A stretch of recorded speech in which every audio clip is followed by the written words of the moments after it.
Yeah. Yeah. Yeah, yeah, yeah, yeah, yeah, yeah, yeah. Yeah. Shake it, but keep pointing out all the lies. Putting the scripture right in your eyes. The Bible guy. He reads Hebrew and Greek and shows you that your book's not unique. The Bible guy. He turns through the pages until every Christian rages. The Bible guy. Watch one time and you're hooked. Now let's watch why the Christians get cooked. The Bible guy. The Bible guy coming here live from you, coming at you live from Northeast Texas. Everyone, make sure you tap that screen, share the live with those you love, with those you hate, with your friends and with your enemies. Let's get the word out there so we can have some interesting conversations about how the Bible is bullshit, Christianity is false, and Jesus is dead. Everyone, tap that screen like Jonathan wanted to tap King David. Tap that screen like the Romans wanted to tap them nails into Jesus's hands. And with your animals? Yes, and with your animals, with your friends and with your animals. Absolutely.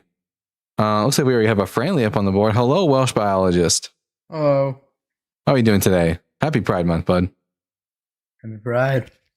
I'm currently eating some sausages, which is very fitting for Pride Month, I guess.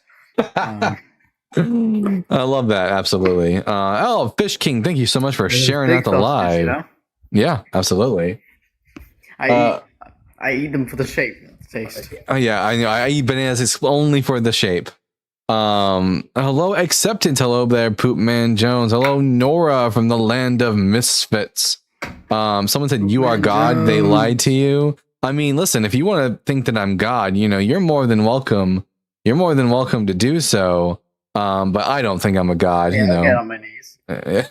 At least, you know, I'm not a God. At least, you know, except for in the bed. Let that be clear. I'm a God and very generous. Let's see. So, Christians, come on up. Let's have a conversation. There's at least 48 people in here right now. We got Luak. Luak, are you at least 18 years old? Hey, I've seen you before. I just wanted to ask. So I'm not. What? I just want to ask a single question. Are you 18? At least 18. No, I just want to ask a single question real quick. You're a minor. Okay. That's a no. I'm sorry, bud, but I do not I don't know if it's you or me, but for some reason there's an echo. I'm gonna pop out and no. It's Fixed. It's fixed now. Yeah. Spirit says voice changer. Okay. Yeah. Post your opinion, not worth anything. Spirit, your opinion, not worth anything. So I think that automatically cancels it out. Yo69 made a really silly statement here. Universe, one song, one verse, and one symphony. Sorry, the word universe doesn't mean verse here doesn't mean song. Verse comes from a Latin root that means to turn. It means with one turning is what universe means. It has nothing to do with songs or scripture or anything silly like that. It comes from Latin, not like it. If it came from Hebrew, there could be like a slight argument there. There wouldn't be an argument, but like that you could that at least be a bit more reasonable. But it's a Latin root. Yeah. All right. Let's see. We got here Ben Dover. Love the name. Are you at least 18 years old? Yeah, unfortunately, I'm 36. And what pronouns do you go by? Yeah, don't even. No, I'm a man. Sorry, I don't like that shit.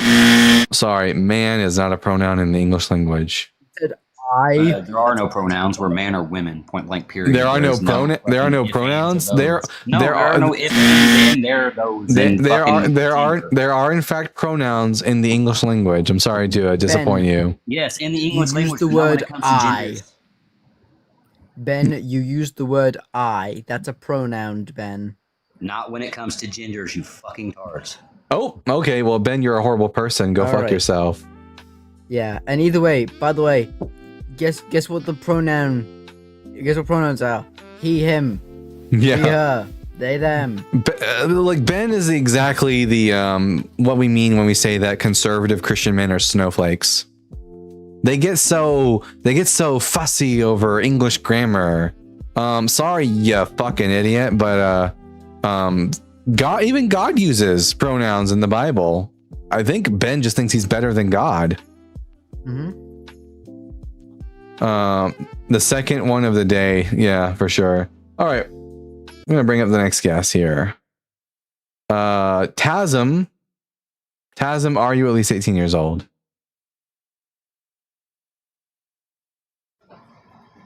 Yeah. Are you at least 18 years old? Are you at least 18 years old? No, I'm 17. Ah, sorry. No fetuses on the board. Thank you very much. Why does every host and panelist get so mad on these lives? Not just this guy, pretty much every live. Am I mad right now? I think I have standards that I hold my show to, and conservative Christians are such snowflakes and they don't like those standards. Summer break, I know, fucking hate it. I'll be happy when summer's over and all these twats are going back to school.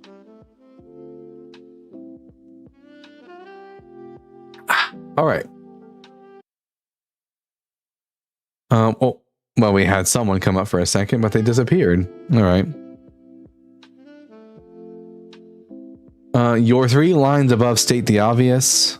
Yes, it is obvious the Bible's bullshit. It's obviously that Christianity is false and obvious that Jesus is dead. I agree. Very mad. Smooth jazz plays calmly in the background. Yeah, I am so angry right now. Although you can't really hear the smooth jazz playing right now, Welsh. I can kind of hear it, but your like reverb sound is like very overwhelming. Yeah. Joshua with the $5. Do you have recommendations for Jesus mysticism books?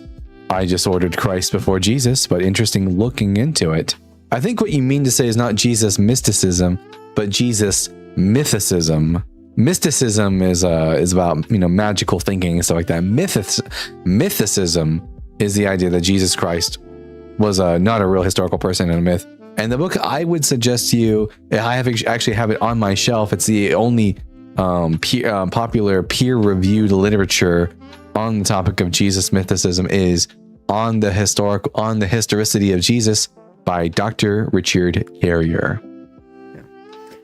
I like Christ Before Jesus' website. That is like, I think it's also the same name. It's pretty good. It has like the shadow turn on there, which is pretty good. That's funny. Debunking that, a lot of the things debunking that. I think it has like the links to the studies in the bottom. All right, we got here the next guest. Bling Chingaling, are you at least 18 years old?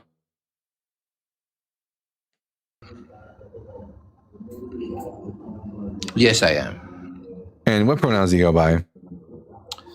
He. He? All right. And are you a Christian? Yes, I am. Yes. All right, I'm Dalton, the Bible guy. I think the Bible's bullshit, Christianity is false, and Jesus is dead. Which one of these 3 topics would you like to discuss with me?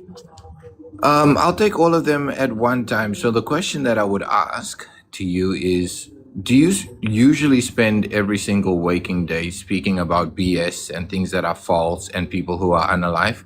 Yeah, I get paid for it. What was that? Sorry, you broke up? Yeah, I get paid. This is my job. You get a kick out of speaking about things that are BS. Yeah.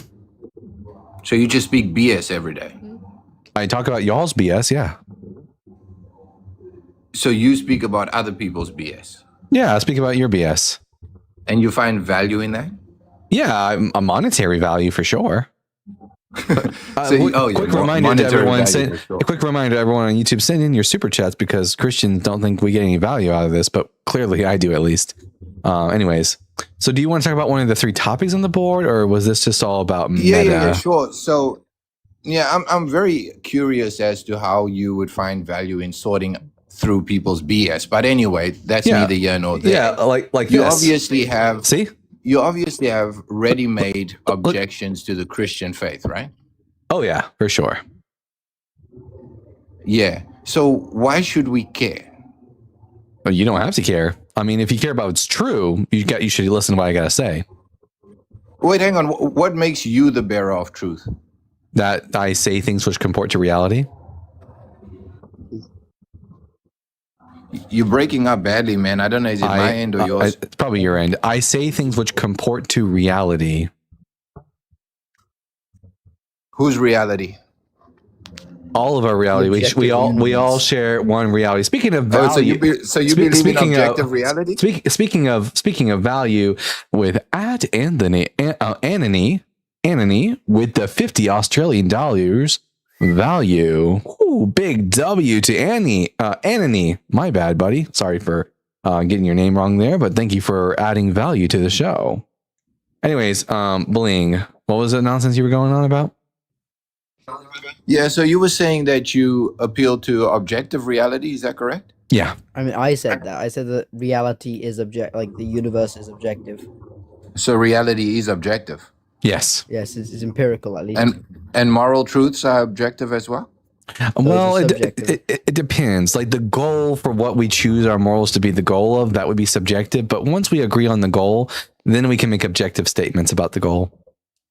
Yeah. But sometimes people would say intersubjective, correct? Where does that fit in? Intersubjective? I think it just means subjective. You've heard the term intersubjectivity, correct? Nope.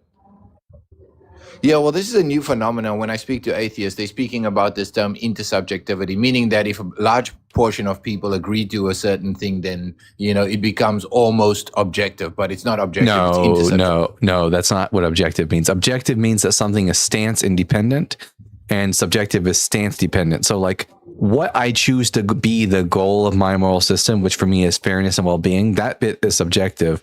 But once we come to, if you and I, for example, were to agree that the goal is fairness and well-being, then we can make objective statements about what is and isn't conducive to that goal. So for example, it is objectively true that it is not conducive to the goal of fairness and well-being to make children eat battery acid and to cut people's heads off. That's objective. Okay, so the standard is fairness. The standard is fairness and well-being, correct? Yeah, that's my standard. Okay, so this is what I would say. What if I would agree with you that fairness and well-being should be an objective standard, but fairness and well-being only to what I find fair to me and what is going to be conducive to my well-being? Then you don't I have care less about anybody else's well-being. Then you don't have the same goal as me. Yeah, so what? That's my objective standard. Yeah, I mean it's fine. I mean, but luckily the rest of us, we're going to gang up. Obviously, what do you mean the rest of us?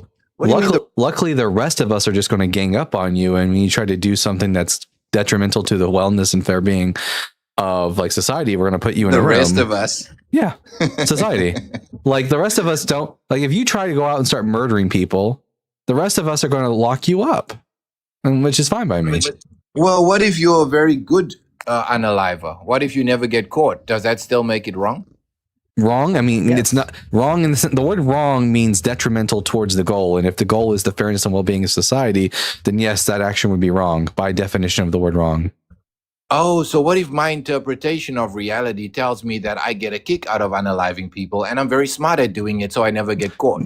So I'm just dancing to the tune of my DNA. But you psychopath, is it beneficial or detrimental towards the goal of fairness and well-being for society? Why should I care about the wellness of anybody else? You don't have to. I get it. You're a psychopath. I get it. Like this is the thing about religious people. Y'all don't actually have any like ethics or morals. Like I'm not saying this in my. Well, 1 second. Welsh. I'm not convinced that you guys have like ever exercised any moral muscles in your body. Like you're not a good person. To be clear, Bling Ching, you're just obedient to your God.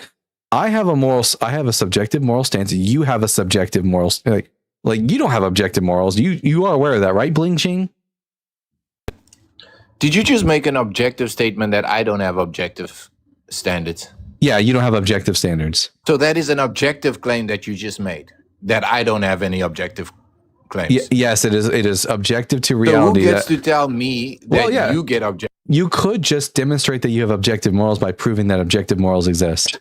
Go ahead. Well, you just proved that I have objective morals. No, I didn't. I made my statement that I made. You weren't listening, I guess. Here, try your listening ears. I know as a Christian, it's really hard for you to like listen and take in new information, but I'm asking you, I don't think objective morals exist. And so therefore all we have is subjective morals. And all you've done for this whole life is complain about how much you don't like subjective morals. But can you No, I believe we do. but can you give us any evidence of objective morals existing? Go ahead. Yeah, I believe that objective morals come from the one that actually sources it. Well, You that know, doesn't. which is the Wait, do you know what the word objective means? yeah, it's outside of the personal preferences of you and I, right? Of It's anybody. a truism that is true Mind regardless of what anyone. we feel about it, right? Of anybody. It's stance independent of anyone. That includes Stands your, independent. That's that- correct. Well, does your God have a stance? Does my God have a stance? Yeah. Yeah. He is the stance. He doesn't have the stance. No, Oh, wait. he So is the stance, Jesus. that doesn't make any Yes, sense. Jesus. You just said it. Yeah, you That said doesn't it. make that. That just tells me that the morals are coming from the Odin, mind of your okay? God, Like- and therefore your moral position is subjective. It's just God's subjective what is opinion. wrong? What is wrong with the stance that God is the stance? How does one be a stance? All you're saying is that God acts in a certain way. Are you And saying that- that it's impossible for God to be wait. the stance? If God is the stance, then we should all be committing genocide, right? Because if God is like the moral example, God says you does perform genocides. So if God is the stance, He's the standard. We should be committing genocides, right? We should be committing genocide. Was that God, yeah. Was that an affirmation?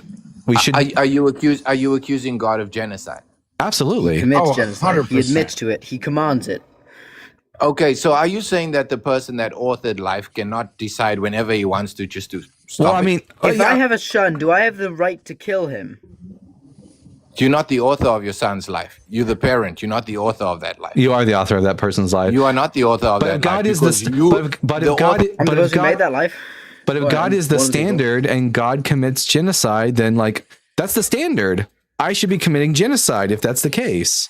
God's the standard. He's like whatever God does is what's morally right. So I should be punishing people by having innocent people raped. I should have people be genocided. I should be okay with slavery because God's okay with all that. By the way, So, Blaine, he's your standard, not mine. Yeah. That's what makes Yeah. it subjective. You subjectively decide to outsource your morality to God's subjective opinion. So you actually have two layers of subjectivity instead of one. I just subjectively care how actions affect the well-being of others. So my question is, why should I care about that position? Well, Because here's the point that I'm hold making. on, Just- it's subjective. I'll explain. It's subjective, but so is caring. Why should I care what your God has to say about? Okay, morality? exactly. But here's what we're doing. Right, Yeah. you're putting on my. No, Bling, listen to what Sean just asked you. Why should we care what your God has to say? If you don't believe in God, you shouldn't care at all. If he does exist, he doesn't. If Thor exists, I'm not going to be like, oh, there's a God. I'm going to accept Thor as the objective standard for my morality. I don't care if it's Thor, Shiva, Yahweh, or whoever.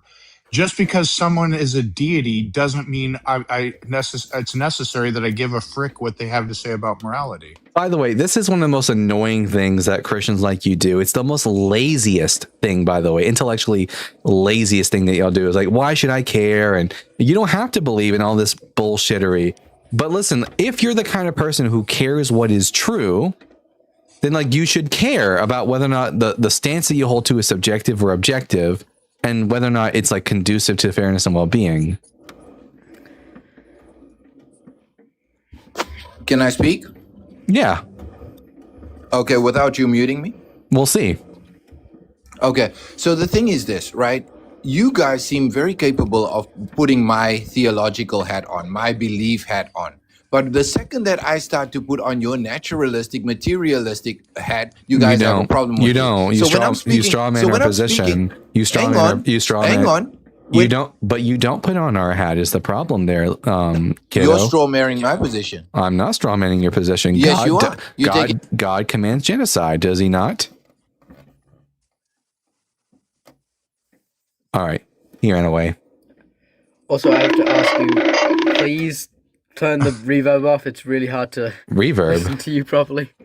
Oh, Yeah. So when, I didn't even realize When the we come reverb up was as a on. guest- You've Jeez. had it the entire time and didn't want to bring it up yet. Oh, my bad.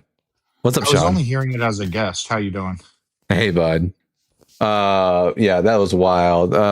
That's all they do. That's all they do is say, why should I care? Well, you don't have to, but you know, if you go out and start pillaging and murdering and raping people, you unfuckable Christian, we're gonna put you in a room with a There lock. is- I mean, he said like it's in my DNA, and I'm like, I mean, the only morality that could be in your DNA, like, actually, no, there is no morality that could be in your DNA. Like empathy, I think there's a basic level of empathy that is in humans, at least in early life. Like we've proven that babies are more like very empathetic on average compared to an average human. But that's probably due to with just some survival benefit, and that's to do with DNA. But like psychopaths who are born effectively without empathy, they still have moral compasses. Yeah. Like I know clinical psychopaths. They are some of the most moral people I know. Because they hold themselves to extreme standards, so they don't do anything bad. You know. Yeah. KJ, are you at least 18 years old? Yes, I am. All right. And what pronouns do you go by? He, him, and his. All right. And are you a Christian? Yes, I am. All right. I'm Dalton, the Bible guy. The Bible is bullshit. Christianity is false. Jesus is dead. Which one of these three topics would you like to talk about? So you're saying that, but have you ever? Wait, what's a tried W2? reading You said about- you're over 18 years old. I am, but have you ever tried reading? What's a W2 form? Can you answer my question? What's a W2 form? Can you answer my question? You will answer my question, or I will drop you. What is a W2 form? Drop me then, boo. All right. Home. Child. Yeah. Yeah, that's a fetus. Like Yeah. yeah. I've read the Bible, by the way, for all the children in the comment section who want to know. I've read the fucking book. Oompa Loompa, are you at least 18 years old? Yes, I am, bro. And what pronouns do you go by? Oh, him. Him? All right. And are you a Christian? No, I'm not. All right. What brings you up to the panel? I want to see and to talk about why you think this all is. The Bible is bullshit and the Christianity is false. I'm not Christian, by the way, yeah? By the way, everyone, the reason why you don't... One second. By the way, everyone, the reason you don't hear the guest immediately when I'm talking to them is in case they're like children who come up and say the N-word and all that kind of slurs. I keep them muted so that y'all can't hear at them until I find out that I'm they're cool. 38, bro. Anyways, if you're not a Christian, but you're not a Christian, so why are you asking about why why the Bible is bullshit? Because I think the human being is made to understand other people. So I would like to understand also this forum. Well, you're more than welcome to listen in the comment section, and you'll eventually, hear a Christian come up and find out why we think the Bible is bullshit. But thank you for calling up. We have another super chat here from @Babs Barrett with the £5. Hello, Governor. Oh, that one was for you, Sean. If I make, oh wait, no, you're not British when I say that. I'm thinking of John, not you. If I make a chair and give it to a friend, even though I made it, I have no right to destroy it because it's not mine anymore.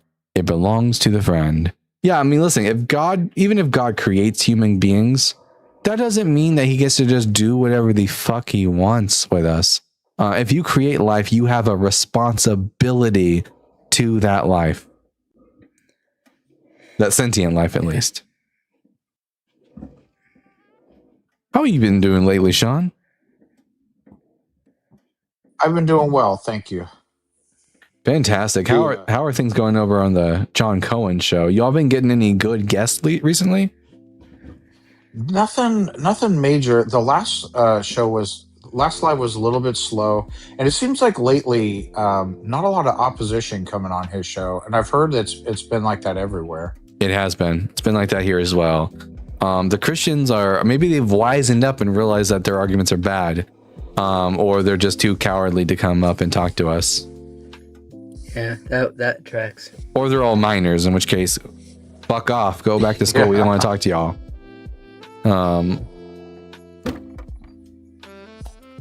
The rapture happened. I wish we'd get 7 years of actual peace on this planet. Everyone, make sure you tap that screen. Share the live with those you love, with those you hate, with your friends and with your enemies. Let's get the word out there so we can have some interesting conversations about the Bible, Christianity, and Jesus. If you're a Christian, request on up, and I swear I will have a cordial conversation with you so long as you don't overtalk, you answer questions, and you're not a prick. What's with the bleeps? I don't know how to fix it. For some reason, TikTok has suddenly decided that whenever I curse, I get bleeped. I brought it up to Cody, and I mean he was fine. His wasn't done. His hadn't done anything, but I guess that's might because he's like swears so much. I think there's a way to shut it off. Yeah, I'm pretty sure there's a way to shut it off. But you have to do it before you're live. I gotta figure. I can't find the goddamn button. But maybe sometime this week. Probably maybe tomorrow. I'll spend a bit of the day looking for that button. Or just Google it. I know. I feel like a teenager again, looking for the right button. And I see what you did there. Yeah. I can't find it. Guys, it's impossible to find this button. TikTok, just tell me where it's at. That means they shouldn't ban you for certain words since they can bleep it. Miss Skinny Legend says nobody cares what y'all Antichrist followers got to say because y'all sitting here disrespecting. I do be putting that disrespect on Yahweh's name, that's for sure. But obviously you care because here you are and you're commenting on my video, which by the way drives up the algorithm, tells people that more people want to see my channel. So thank you for helping spread the good news of Peggy, the holy strap-on. Look at Chad and look a little north. Yeah. Go a little more. There you go. Yeah, love that. St. Brown says, I love being an Antichrist. I'm all for it. Disrespecting people's, but here, let me put my Christian voice on. This is better. Wait a minute. Disrespecting people's beliefs is crazy because it's a truth. God is real. Sorry to break it to you. Your God is fake as fuck, unless you'd like to come up and give us a reason to think he's real. And if you show me that he's real, I'll stop blaspheming today. But sadly, none of y'all got good arguments for God's existence. And I'm sorry to say again, the reverb. I don't know if it's my end or your end. I might just have to. I don't know why. I don't know why that keeps coming back on after I turn it off. Yeah, I don't know. It was going like. You're good now. Yeah. You're good now. Yeah. Can they hear it in the chat too, or is it only guests? Only guests. Yeah. All right, Kyle. Only guests, which I guess is better. Kyle, are you at least 18 years old? Yeah, buddy. And what pronouns do you go by? He, him.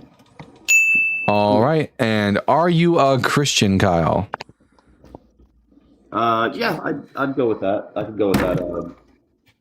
All right. I'm Dalton, the Bible Guide. The Bible is bullshit. Christianity is false, and Jesus is dead. Which one of these three topics would you like to talk to us about? It's not echoing back on you, is it? It is for me. Yeah, it's doing God damn, turn. Is it because of me? Is it my phone? Here, I'm just gonna switch No, this. it's not you. Here, I felt like everyone. Here, I switched this button off. Hopefully, it won't come back on. Anyways, I'm Dalton, the Bible Guy. Which one of the three topics on the board would you like to talk to me about? Dude, I've been watching you for like a couple weeks, and I followed you because as a Christian, I'd really like to hear the I guess like the opposing ideas of atheism, and I mean amongst other things, but you've really stood out to me, dude. Like, aside from some of the banter, but you articulate yourself pretty well. So I was like, man, I keep hearing things, and I would love to talk to them and just see what see where you came from and how you got to where you are, if that's okay. And like, I kind of just want to like, were you ever in this business? And I don't want to get personal or whatever, but if you don't want to talk about that, sure. But like, were you ever a Christian at some point? Were you raised in that household kind of thing? Or like, did you come to this, like, how did you come to the conclusion, I guess, to where you are now?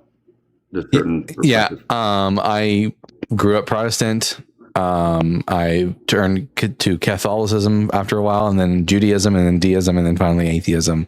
I left Christianity because I found out that Jesus didn't fulfill any prophecies from the Hebrew Bible after learning Hebrew and the Hebrew Bible in its original historical and linguistic context. And then when I applied the same scrutiny to the Hebrew Bible as I did to the New Testament, I came to the conclusion that the Yahweh figure was no different than any other god from the ancient Near East. And then I became a deist and realized I had no good reason to believe in God. And now here I am.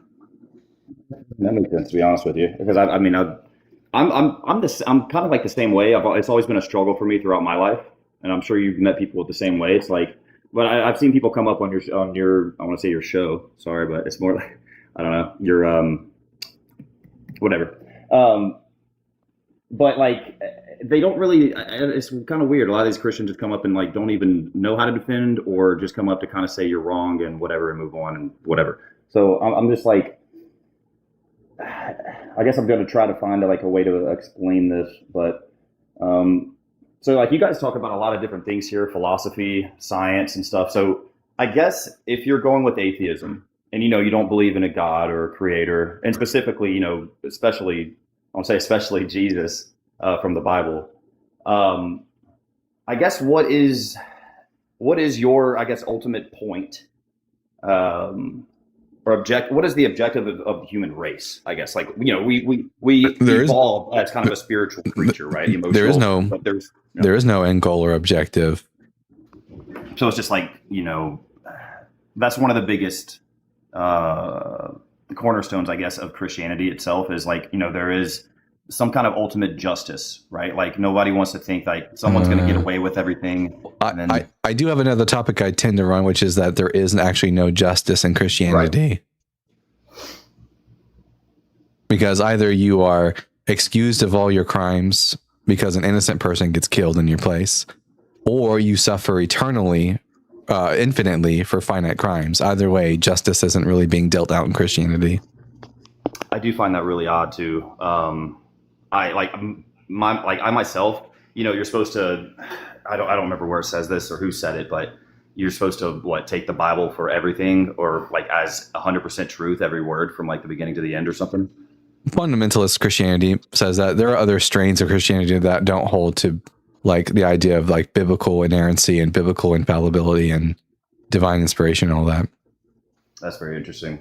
Because I'm more of like for example, there's no way, the heaven, or I will say the universe and the planet was made in 7 days, right? Like not in the sense of, not in the sense of science, right? But at the same time, someone might believe that all of this stuff was created in 7 days and somehow was dated to be able to be carbon dated at billions of years, which is just crazy to me. But that's how people fit this stuff into their narrative. But not carbon dating, different type of radiometric dating called sure. dating.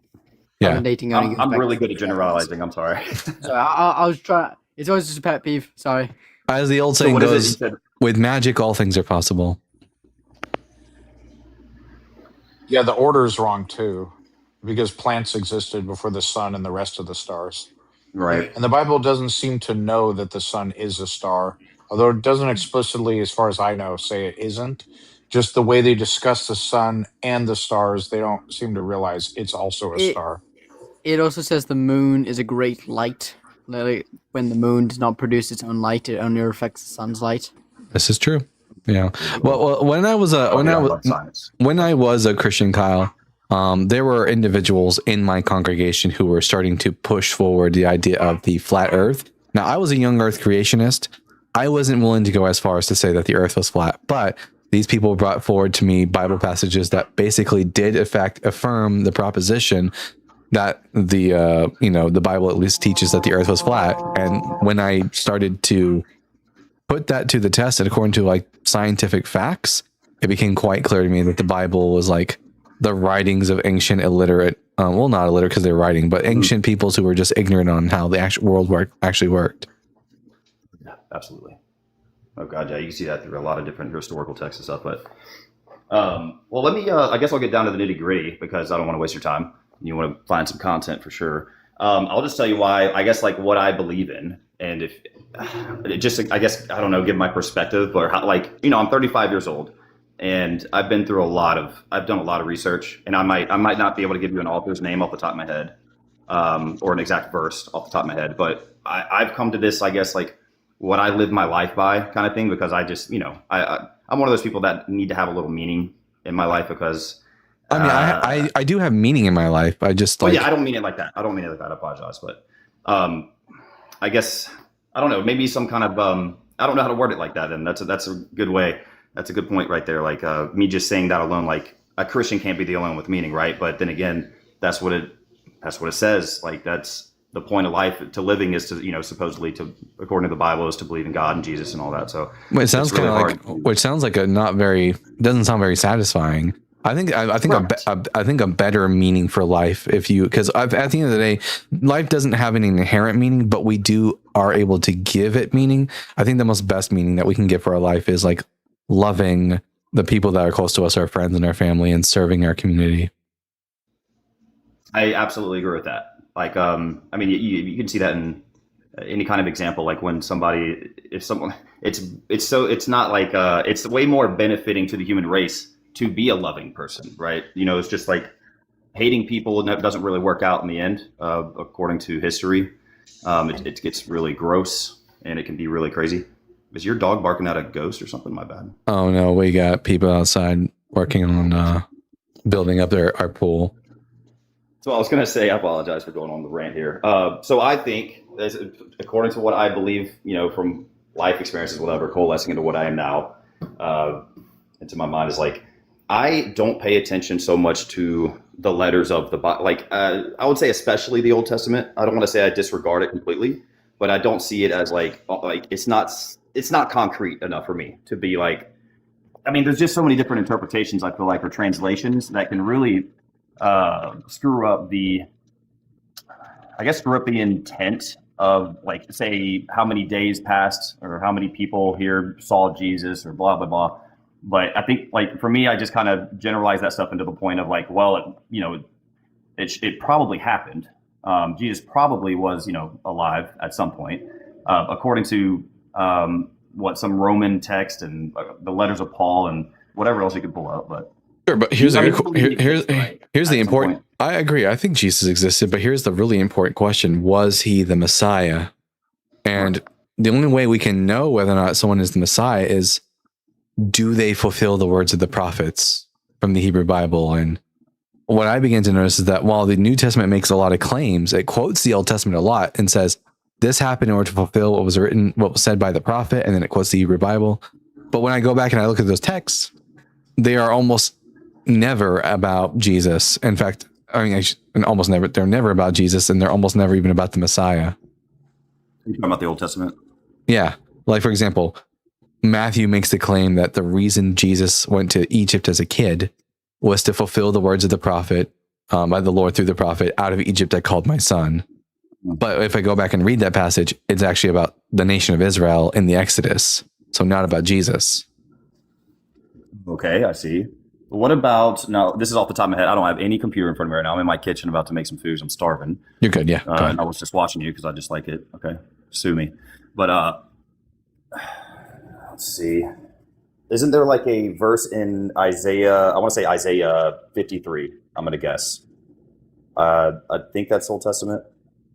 Yes, Isaiah 53 is Old Testament, and I already had it pulled up. What does that say, if you don't mind? I just don't have it at all. So Isaiah 53 is a passage of scripture that talks about a suffering servant.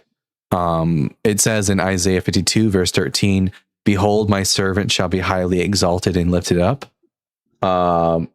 and which is the words leading up to this passage in Isaiah 53. And the thing is, Isaiah 52, verse 13 isn't the first time that the servant is mentioned in the book of Isaiah. In fact, 6 times prior to Isaiah 52, verse 13, it tells you explicitly, word for word verbatim, that the servant is Israel.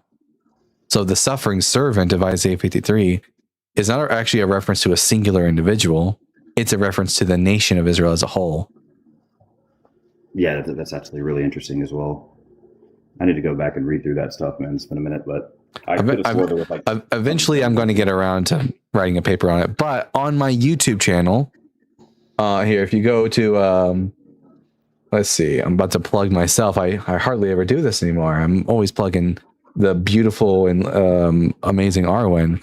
But if you go to the Bible Guy on YouTube and you go through my videos, one of my recent videos is a decent conversation on Isaiah 53, where I talked to a Christian about the Isaiah chapter 53 and how it is not about the Messiah. I plugged myself all the time. It's okay, Dalton. I actually I'll talk about that in a second, about me plugging myself for the Bible Guy After Dark show. But anyways, it's probably the passage that gets brought up the most.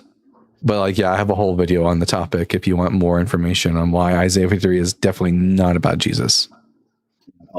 A lot of the buildup in the Old Testament was, accordingly, or supposed to be about, prophecies about the coming of Jesus, basically. And that is the Christian claim. I will say that while Christians will make the claim that there are over 300 prophecies about Jesus, there are actually only like a couple of dozen prophecies about the Messiah, and Jesus doesn't fulfill any of them. Okay. Either way, that's really interesting to me. Especially I guess we got the Sermon on the Mount, the miracles that apparently happened that allegedly happened. Yeah, right, exactly. His body, I guess his body bodily rising from the grave or something, or into the sky. I don't know. It's just really interesting to me that that so many people. Well, I guess we don't really have evidence of an entire city seeing him. We don't have any eyewitness testimony to a resurrected Jesus. Aside from what the books of Matthew, Luke. Well, they're Matthew, Mark, Luke, and John are eyewitness testimonies. We don't even know who wrote them. The closest thing we get to an eyewitness testimony is Paul saying that he received a tradition that said that certain people, that Jesus appeared to them. And Paul is actually a really interesting subject. If I could change it over to Paul, I'm just trying to hear your perspective on all this, so I appreciate you. Paul was really the most interesting person in the Bible to me, after Jesus, I suppose. And obviously, you got the Revelations, and you got some really weird stuff in there that I'm not going to pretend to know anything about. It's just I read it, and you can make guesses and all that. But Paul was so interesting to me because he was a guy who persecuted. Or I guess he was a Jew, and he's persecuting the shit out of Christians. Basically, he was going out after them and hunting them and murdering them. And his story just kind of flipped on its head. It's like that just really kind of stood out to me. It's like God or whoever took this person or saw this person that was really good at what they were doing, really good at what they're doing, convincing people, killing people, whatever. Well, Paul wasn't actually very good at convincing anybody. That's Paul was actually so bad at convincing Jewish people, according to the book of Acts, at least, was so bad at convincing. He was so bad at convincing Jewish people to believe in Jesus that he actually stopped going into the synagogues and preaching Jesus, and instead only went to Gentiles, people who were not very educated on the Hebrew Bible. And as far as his conversion, it's always quite possible that Paul would have been convinced of the movement of Jesus because he's seeing all of these Christians who are willing to suffer for this belief, and also feeling an immense amount of guilt about it could have triggered a visionary experience. Yeah, I heard you mention that one time, and I was like, man, it is if Paul basically didn't write those letters, there would be a lot left lacking, I would say, from the Bible itself. I think he made some some good cases to why people should believe in God. He tried his best. It was noble. I actually think Paul's arguments are pretty bad. And for example, Paul makes an argument in the book of Galatians that he quotes from the book of Genesis, where God says to Abraham that he would bless his, and through his seed he would bless the world. And Paul makes the argument, it says seed and not seeds plural, because it's referencing Jesus and not a whole bunch of people. And the reason why this is a bad argument is because in Hebrew there is no such thing as seed versus seeds. Regardless of whether or not you're referring to one seed or many seed, it's always just seed in the Hebrew singular. And in fact, it's very obvious in the book of Genesis that when God talked about the seed of Abraham, it wasn't referring to a singular person, because he says to Abraham, "I will make your seed as numerous as the stars of heaven." By that, or if it just means, I guess you could generalize it and make that plural if you wanted to. I don't know. Oh yeah. he's referring to the nation of Israel, because later on in the book of Deuteronomy, Moses says to the people of Israel that today you have become as numerous as the stars of the heavens. It is a little weird. So did you not find, out of your, exploration of all this, did you not find any kind of weird correlations, coincidences, anything at all? Like everything that you found across the Bible was it completely debunked or false to you? Or did you find some things in there that did maybe have some consistencies? Anything that might make sense?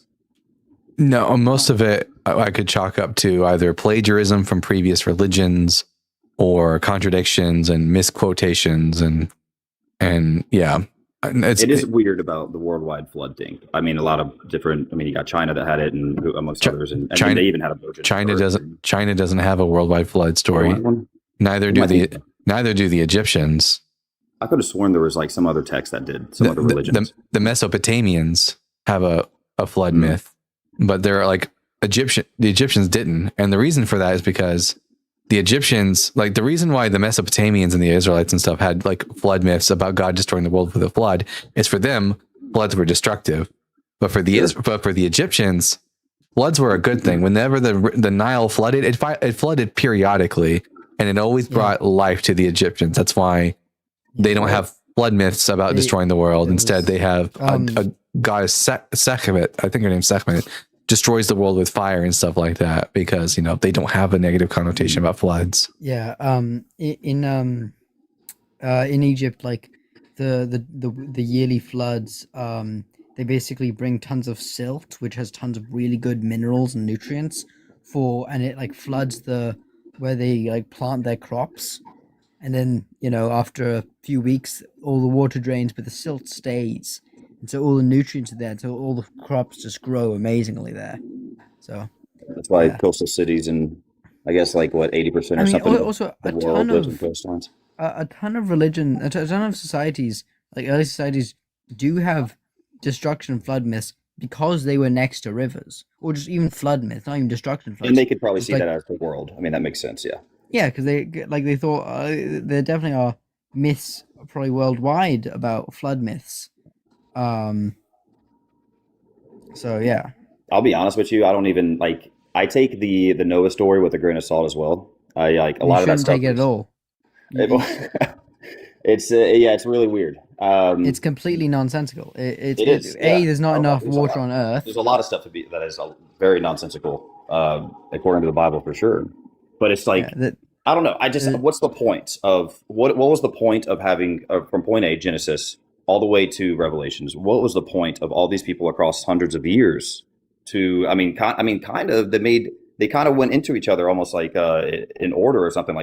It seems like some of the prophecies did get fulfilled. Like this person of God did come down in flesh and all that, and then it's just a lot of stories, man. It's like hundreds of years of. There's no prophecy that says that a person will come down from heaven. I have to take a call, Dalton. Thanks, buddy. Hey, thanks for coming up, Sean. There's no prophecy about a person coming down from heaven and taking on human flesh. I thought that was a classic born from the virgin prophecy that was around in the Old Testament. Now, Christians will say that Isaiah 7:14 prophesies a virgin birth. And in Christian Bibles, it will say in Isaiah 7:14, therefore the Lord himself will give you a sign. Behold, a virgin shall conceive and bear a son and shall call his name Emmanuel. But when we go back and we look at the original Hebrew, it doesn't say a virgin shall conceive. It says the young woman is pregnant. Okay. I mean, it sounds like a tomato type moment. One's about specifically about a virgin. One's about just a young woman, and young women can be both virgins and not virgins. Very specific. Yeah. And one's that she will become pregnant in the future, and one's that whoever it's talking about is pregnant. As in, when Isaiah said this thing, the woman in question was alive in his day and already pregnant. So Greek and Hebrew texts.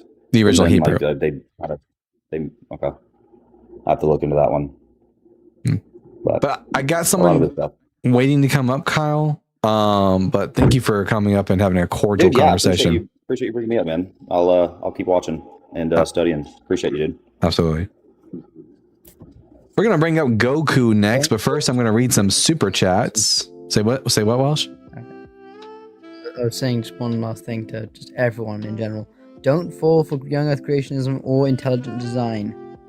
If you come up a video of Intelligent Design Institute or any of the other Christian propaganda mills, go to Professor Dave. He probably has a video on them. I love Professor Dave. At Tracy, formerly Yantu, with the $4.99. Hi, Big Daddy Dulkin. Oh, hello, Yantu. Good to see you here. And at Gordon Loves Science with the $4.99. New to your channel, appreciate your content. Well, I appreciate your donation, Gordon. Thank you so much for supporting the Bible Guy show. And at Babs Barrett with the £2. There's no justice, there's just us. Ooh, I like that. All right. Goku. Goku, are you at least 18 years old? Yeah. All right. Kick it off, Sean. Yeah. And what pronoun do you go by? I don't know what that means. Pronouns are words that replace nouns and sentences in order to avoid repetition. Words like he and him, she and her, I don't they and them. Do you go by he, she, or they? He. All right. And are you a Christian? Yeah. All right. Yeah. Well, not really. Not exactly. You don't believe Jesus is the Christ, the Son of God? No, I do believe in Jesus. I just think that All right. Christ, Jesus, Christianity, all these are just names, words. Yes, they are It's not words. that they don't matter. Not that they don't matter, but more to the tune that God is a God of many names, and names aren't really the. So I'm Dalton the Bible really Guy. What really matters, it's the title. It's the what makes the person. I'm Dalton. I'm Dalton the person. Bible Guy. The Bible is bullshit. Christianity is false, and Jesus is dead. Which one of these three topics would you like to talk to me about? Any one that you want. Oh yeah, you pick. Okay. You said Jesus is dead. Yeah. Okay. Okay. So you're saying that you don't believe that in the story in the Bible where it says that Jesus brought Lazarus back from the dead? Definitely not. No, I don't believe in that. Okay. Well, see, because in order to understand that, you'd have to understand that God is real. I don't think God's real. So anything is possible. Maybe But we what would help you understand that God's real is that Yeah, go ahead. Tell the us. fact that you're here and the fact that I'm here is just based on value. Like these are just values. What is life but values? The reason I'm here is So, like, because my Jesus- okay, go. The reason I'm here is because my parents had sex. The reason you're here is because your parents had sex. Why should I Like, think then that? what- Why should I think a God Why does that exists? happen though? Well, it's usually happens is that a woman, there's Conceptually- No, no. That's usually not two what I'm asking people you. of the opposite sex, Not they what find I'm each other asking you, but- attractive, Okay, you go ahead. and then they canoodle Continue with each answering that other, question that I'm not asking you. and then they have babies. That's why that happens. Okay. Cool. Okay, so anyways, what is it that you focus on? Like you choose to focus on that? Like you have a mind that can choose to focus on this or that or whatever you choose to. I choose to focus on things that help me in my professional life. Okay. So that's what you choose to focus on. But that you agree that there's other things that you could choose to focus on, right? Yep, if I wanted to, but I don't want to. Yeah, I'm not saying that you do. I'm just saying that we can agree that you could choose to focus on other things. That's all I'm asking. Sure. Okay, so my point is that what do you call? How about let me add this to it. What do you call values? Because is money a value? Money does have value to me because I'm able to use it to not Right. die. But is it a value? Yes, it has As in- value. Yes, it has value. Is it? And by value, I mean things like My respect. my $5 bill has the value of So five if you don't $1 have bills. money, if you don't have money, can just think about money and then ding, it appears, or is it like at that nope. point it's not? Nope, I you have don't to. No, I have to work in order for. I'm talking about values Okay, that you can access instantly with your Goku. thoughts. How much have you had to drink That's what today? value is. Goku, how much have you had Moral value. How much you have had to drink today? So I'm talking about values that are forever value.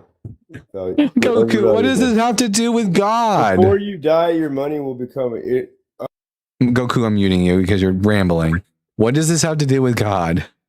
I'm getting to that, but I'm trying to get there faster because this is absolute brain rot. Okay, so if you're on your deathbed, what good is your money to you before you're even dead? Wait, well, it won't have any use to me because I won't be able to spend it later. But it has use to me. So that's not forever valuable. I don't care about forever value. I care about. I won't be able to have a conversation. Anyways, I don't care about forever value. I only care about what things have value to me in right now. Yeah, well, it doesn't seem like you're valuing this time right now as much as I am. I am valuing my time. Well, you keep muting me, and I'm not muting you. I have to because you're just rambling like a toddler. That's your opinion. You're focused on. You're focused on Here. that, and I didn't. That's Let's hear the people in the audience. How many people think how many people think that Goku is rambling on that? Here, I'll just mute you so I can't. I'll just mute you so I can't hear you. Anyways, so everyone, let's see how many people in the comment section think that Goku is just rambling right now. That's what's valuable. They sound like they've had too much to drink today. That's what's valuable. They're not making much sense of anything. Just so you know, Goku, the only person right now who can hear you is Welsh. I can't hear you as I've turned down my microphone. I've turned off the microphone so that the audience can't hear you. So you really are only just talking, sadly, to my friend Welsh, who has to suffer through your nonsense. That I was rambling at all, but you were. So your values are. Anyways, now I just unmuted you. What I'm focused at is. Are you still rambling on values? I think if I was focused on what you're saying, then I'd be feeling. I have things in my life that have value, Goku. But I don't want to I'm not going to fight you on the mute button, Goku. Well, you are fighting me. Okay, watch this. I won. I'm going to play Deathless Light. I'm going to put my Deathless Light mask real quick. Yeah, how does it feel to lose? How does it feel to lose, you sucker? Anyways. Man, these Daddy Deathless. Like whenever he comes, whenever like any stream I'm on and like he comes on, I say Daddy Deathless. And also, everyone, look in the comment section. He says, "See, you're fighting. It's you. It's YOU''RE. It's ever only God or grammar, never both." Man. By the way, guys, I was flipping through TikTok earlier today, and I saw Deathless Light like in this like woman who was debating with him, and they were both just. They were just both rambling. I mean, she was like holding her own, good for her. That would have driven me fucking insane. But they were both like just going off and without ever stopping. And I'm like, I can't stay here for too long, girl. So I will jump off a bridge. Man. Anyways, I'm going to real quick shill for Arwen. So guys, look at this.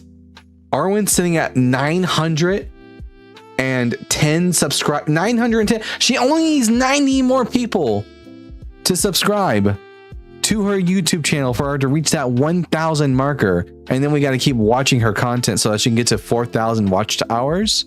And then we can get her monetized.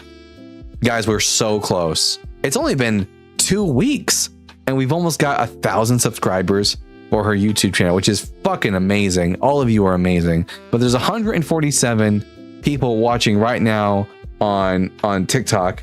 And how many of you watching on YouTube? We got 255 of you watching on YouTube. So like all together, if everyone would, who isn't already subscribed, if y'all would go ahead and subscribe to the Arwen Show, we could get her to 1,000 subscribers today. And that would be fantastic. Did you make any playlists? I haven't made any playlists yet, guys. I'm going to be making, because people, for the Bible Guy After Dark show, we usually play music while we are like actual like copyrighted music and stuff like that. Between guests, and people want to hear what my playlists are. I will be putting out my regular playlist, and also I'm going to put out another playlist called Songs I Like to Fuck To, which you can guess what the music there is. And it's going to go on the Bible Guy channel. I'll put the playlist up on there. That sounds fun. Yeah. Oh yeah, he gets lit and takes his clothes off. That is exactly right, Kyle. Yeah, Kyle knows exactly what he's talking about. On the Bible Guy After Dark show, I get lit and we take our shows off. Jeffro says 89 of you subscribe and tell me when you're done so I can be subscriber 1000. Love that. Actually, I don't know if you didn't know this. I was actually very lit one time when I went on your After Dark show. When you asked like, all right, Evan, entertain the people. When you like went to go to the bathroom, I was like, okay, guys. Yeah, that was fun. Very lit. We had someone in who had requested up. Brandy, you're more than welcome to request back up. We are taking guests right now. Arwen, guess what? We only need 80 more subscribers to reach that 1,000 number. Everyone, this is exciting. It feels like a countdown. I love it. We're sitting at 920 subscribers. Bab said hell will be hot forever. Well, guess what? I can handle the fire.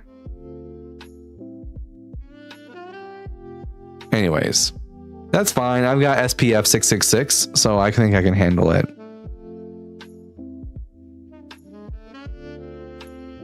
Saucy says, no, I love the atheists that serve baby bottles. For all of the Christians out there who are wine bags, we give them baby bottles. Hey, Bat Queens, I did get that from you. All right. We got here Jimmy Balls. Jimmy Balls, are you at least 18 years old? Yes, sir. Can you hear me? Yes. And what pronouns do you go by? He, him. And you? He, him? I also go by he, him. And are you a Christian? I am a Christian, yes. Alrighty then. I'm Dalton, the Bible guy. I think the Bible's bullshit, Christianity is false, and Jesus is dead. Which one of these three topics would you like to talk to us about? Maybe the Christianity is false one, but from hopefully a different angle than you've heard. You probably have heard this, though, knowing how these things kind of go. All right. The reason I think Christianity is false is for two main reasons. One, no one's ever been able to give me a good argument for God's existence. And two, I don't think Jesus fulfilled even one prophecy from the Old Testament about the Messiah. Let's go with the first one, if you don't mind. Sure. Why should I think that Yahweh exists? Well, do you believe that any sort of like theism is rational and logical? Rational and logical? Any sort of theism? I mean, some people worship the sun as a god, and I know that the sun exists and it does give us life. So I just don't know if I would call it reasonable to refer to the sun as a god. There's also pantheism, which treats the universe as a god, although it's kind of superfluous, like putting a hat on a hat. So I don't know. The strongest, I guess, to me, and this is an opinion, but a pretty convincing argument to me would be the argument of, like the morality argument. To admit that some things are better than others would be to admit that there is a best version of something. If it's all subjective, then nothing really has any sort of meaning in regards of something being good, bad, evil. Well, that's not true. Go ahead. Good and bad, these are words. So good means something is beneficial towards a goal. Bad means it's detrimental towards the goal. So we can choose goals that we're trying to work towards, and if the action we're performing is beneficial towards that goal, then we designate that good by definition of the word. So good to you is sort of, for lack of a better term, and correct me if I'm wrong here, good is things that I'm assuming make us flourish, provide the least amount of harm, something along those lines? Yeah, to the best that we can. Okay.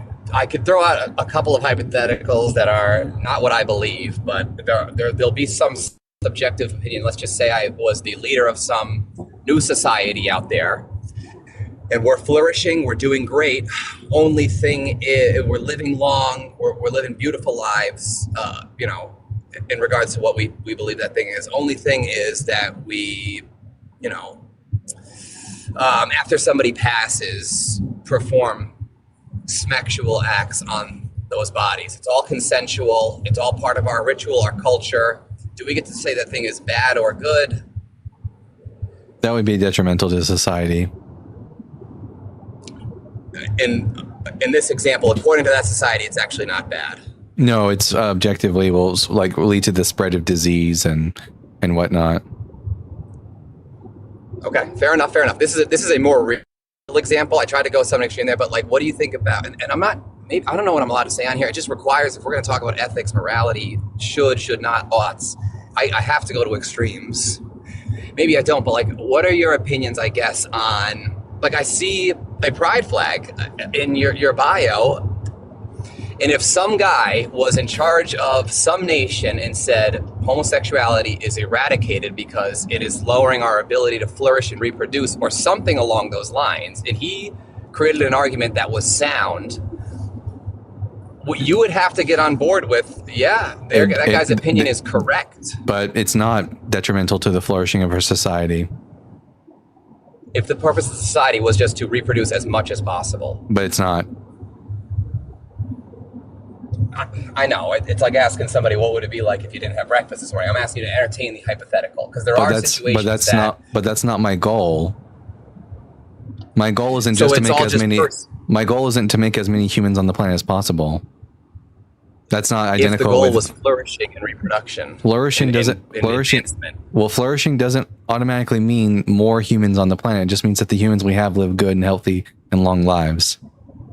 And that's what I'm trying to get to, is what makes something good, healthy, ultimate? Good meaning, again, beneficial towards a specific goal, which is like wellness and fairness and what was the other things you asked for?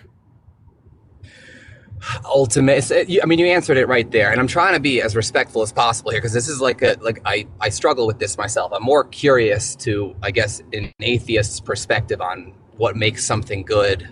Is it just preference, or is there some objective sort of thing that you guys could draw from? I think that because of our evolutionary history as a social species, we understand that the survival of our species is very much contingent upon treating each other well and being fair and working towards the well-being of individuals. At like a unconditional sense. Unconditional? I don't know if it's unconditional. Okay. Maybe I'm getting stuck here in the language. I'm not good at these TikTok things. I don't hop up here often. I hope I'm coming across as at least like lucid or something like that. I hope you know that you're much more lucid than my last guest. Well, yeah. Unfortunately, my backup is stupid sometimes. But I think this is like an important conversation. Like, if it's all evolution and biology, which makes us who we are, it sort of forms. Like, let's flesh this out. There is no God. We are a product of things firing in our brains, which were which were at some point part of some primordial soup, right? I mean, this is basic evolution. I don't know about primordial soup or not, but abiogenesis would be the origin of life on this planet. Okay. But I am who I am because of history, more or less. Biology and history, correct? Yeah, I'm a hard determinist. And so if I just committed some horrible act this afternoon, I'm actually blameless in that act, because this is just sort of what played out. This is the cards, my brain, my mind. No, it's for the benefit of society. We do need to hold you accountable, or else you might just end up hurting more people. And so do you believe ever in like the death penalty or anything like that? I'm not in favor of the death penalty. I'm more for restorative justice rather than retributive justice. Does restorative justice include like locking me away for 25 years or something? I actually favor the justice system as it's performed in like Sweden, for example. I'm not Jimmy, familiar. I'm curious though, just sorry to interrupt, but these all seem like questions pointed at trying to find some sort of inconsistency in the worldview of the atheist, as if an inconsistency in like some meta-ethical stance we have would somehow prove theism to be true. I'm curious as to how you're like bridging the inference from this line of questioning to like God exists or something like that. It seems like you just have like an issue with the meta-ethics that we're... Here would be the quick syllogism. I'm sorry if I interrupted you. No, you're good. This would be like the quick syllogism, I guess I would throw out there. It's not good, it's not perfected, but in order for moral objectives to exist, God must exist. Premise 2, moral objectives do exist. It's not just a mere set of preferences. Conclusion would be God exists, something like that. Moral objectives or objective morality? It's the same thing. You know what I mean by that. Not the same thing. What do you mean? I have an objective that I'm trying to reach, but I don't have the objective morals. Objective means stance independent. So I don't think there's any evidence that objective morals exist. Would you like to provide evidence for the existence of objective morals? It's not like an empiricist view. It requires us to think about it. But is there ever a case where we should harm an innocent kid? Is there ever a case? No, but that still wouldn't be objective morals. So I would call that objectively wrong if you did that thing. If you stripped people's rights away. Well, only if your goal is fairness and well-being can you make an objective claim. You can, like, once we come to a conclusion that we agree on the goal being fairness and well-being, then we can make objective statements about whether or not something is conducive or non-conducive towards that goal. Think like chess. We made up the rules for chess, but once we agree on the rules for chess, then we can make objective statements about this move is legal and this move is illegal. Right. Something is not inherently objective. Like the goal is not objective unless it's stance independent. Like it's not based on the mind of any individual or any person, human or God. So that is actually. Yeah, go ahead. Go ahead. Well, the question about whether or not like some moral proposition like that is objective or subjective comes down to the question about who's the truth maker of the proposition, right? So let's just say we all agree that like torturing innocent children for fun is bad, right? Well, the question is, well, what makes it bad? In virtue of what? Right? Now, to us, we're just going to be indexing that badness to our preference against torturing children for fun, right? And even if every single person agrees, right, that doesn't necessarily make it objective because the truth maker isn't something that stands independent to someone like myself or to the Bible guy. So if you think that that's like a moral proposition that's made true by something else, that's like some objective feature of the world, that's maybe something that you should try to demonstrate if the second premise in that argument is that objective morality does exist. Yeah, that's why I said it wasn't a very good syllogism. It was rough, but I get what you're saying. The chess example was really good to me because it becomes to me objective. So if I think a horse should be able to move 5 spaces instead of 4, guess what? I'm objectively wrong. There are rules that have been set. The rules for us and Christians believe that it was written on our hearts. Now, whether you follow that or not, whether a priest has touched a kid or not, doesn't make Christianity right or wrong. It just makes them fall short of said standard or rule. The standard Like, I is have no doubt. the standards are subjective. It's God's opinion that something is right or wrong, and once everyone agrees that what we want to do, that the goal that we're striving towards is obedience to God, then you can make objective stances about whether you can make objective statements about whether or not an act is conducive or detrimental towards the goal of obeying God. But God's like standard would still be subjective. It's his opinion. Yeah. Well, listen, I might be getting smoked here, but if I come up with better apologetics here, I will come back up. I got to take my dog on a walk, but you guys have been a pleasure. I really appreciate it. Showing me respect and stuff. Absolutely. You have a wonderful day. You guys too. Y'all, Sticks and the Bible Guy, unbeatable duo. Love it. We're gonna, once we get a science guy, maybe Quant and I will like overtake the Unapologetic Show. But everyone, tap that screen. Share the live with those you love, with those you hate, with your friends and with your enemies. Let's get the word out there so we can have some interesting conversations. Let's do another update on Arwen's channel and see where we're at. 926. I'm bad at math. That means we need 74 more subscribers. Is that right? Am I doing the math right? I think so.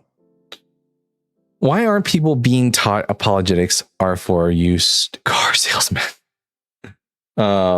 Speaking of selling cars, I'll even say only speaking of, because Chewy looks like the word Chevy, but like W versus V. Chewy, are you at least 18? Are you at least 18 years old? Of course. All right. And what pronouns do you go by? He, him, cog. He, him. And are you a Christian? I am. One moment. I got to close my door.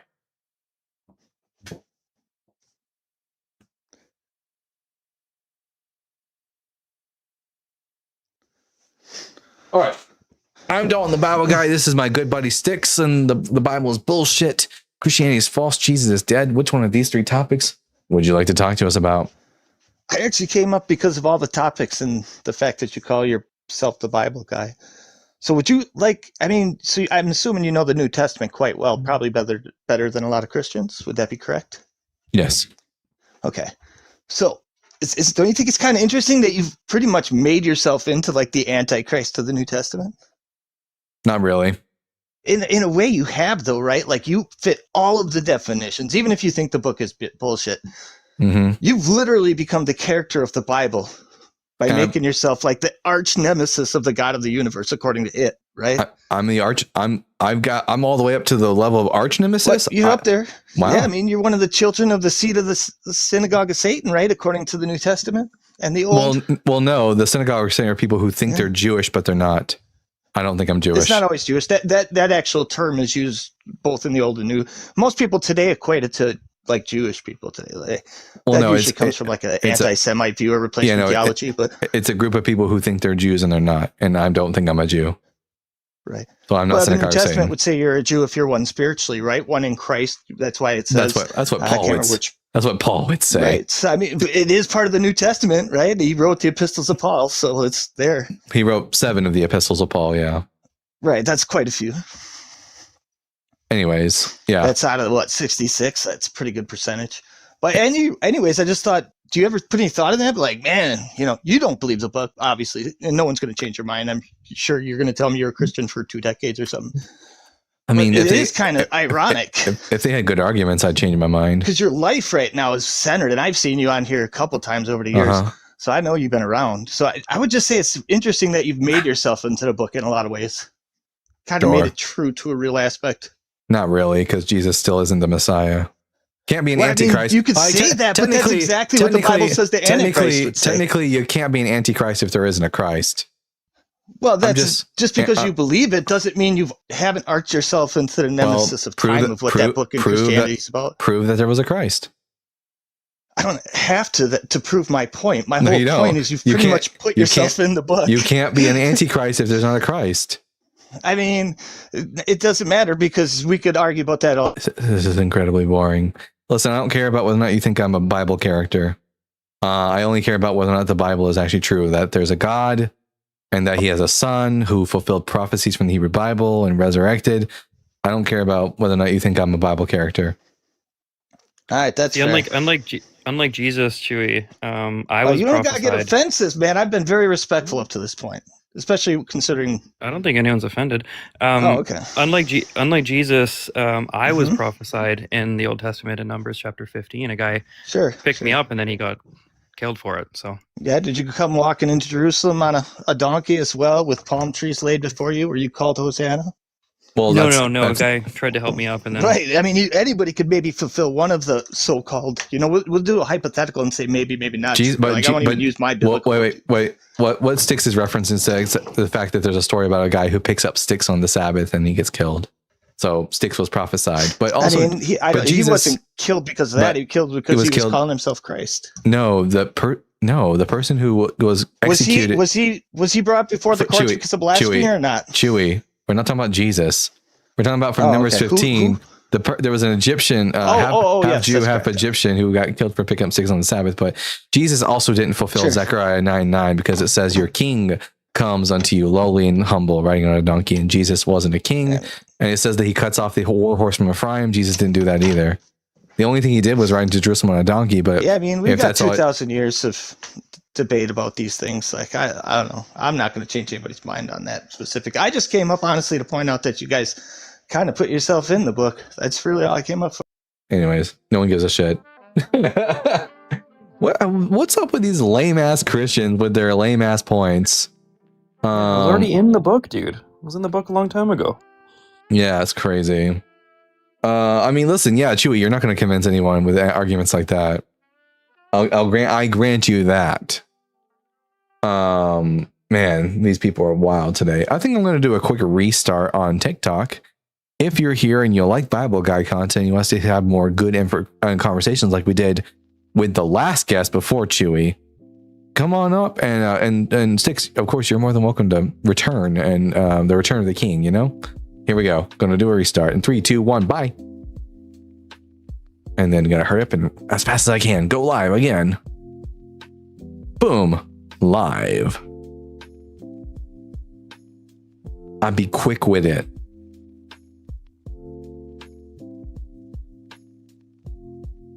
Check your DMs, please, asking about sticks. Oh, yeah. Here, let me see. Discord. Just watch the Mormon debate. Oh, wait, that's a different person. Hey, Dalton, do you have Sticks socials on YouTube or TikTok channel? Oh, okay. So, yeah, here, let me, he's got a TikTok. I'll give you his TikTok so you can plug his TikTok. But I don't think Sticks has a YouTube. Let's see. Sticks. Alwyn says hello once more. Hello. Should be anti-Bible guy. Well, no, I'm the Bible guy because I know the Bible better than Christians do.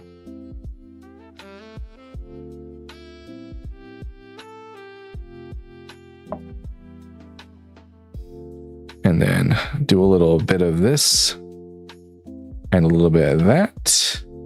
Oh my God, Six. I'm just now seeing for the first time your profile and it says low tier at the bottom. It's so funny. I'm getting a phone call one. Never mind. Phone call's over. Copy and delete. And this person is calling me again. One moment. Yellow.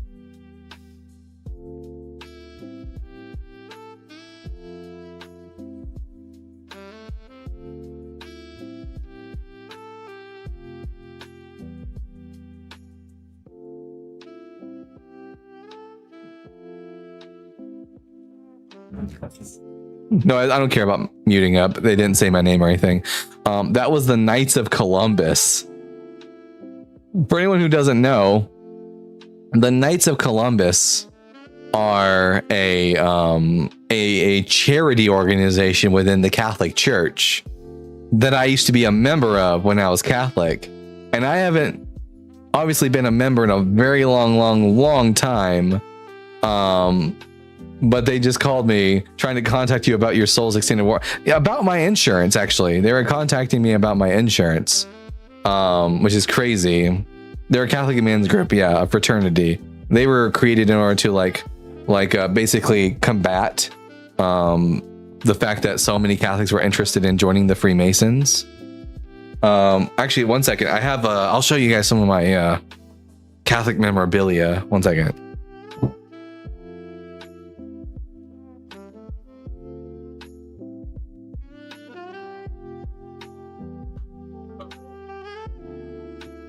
Show and tell time.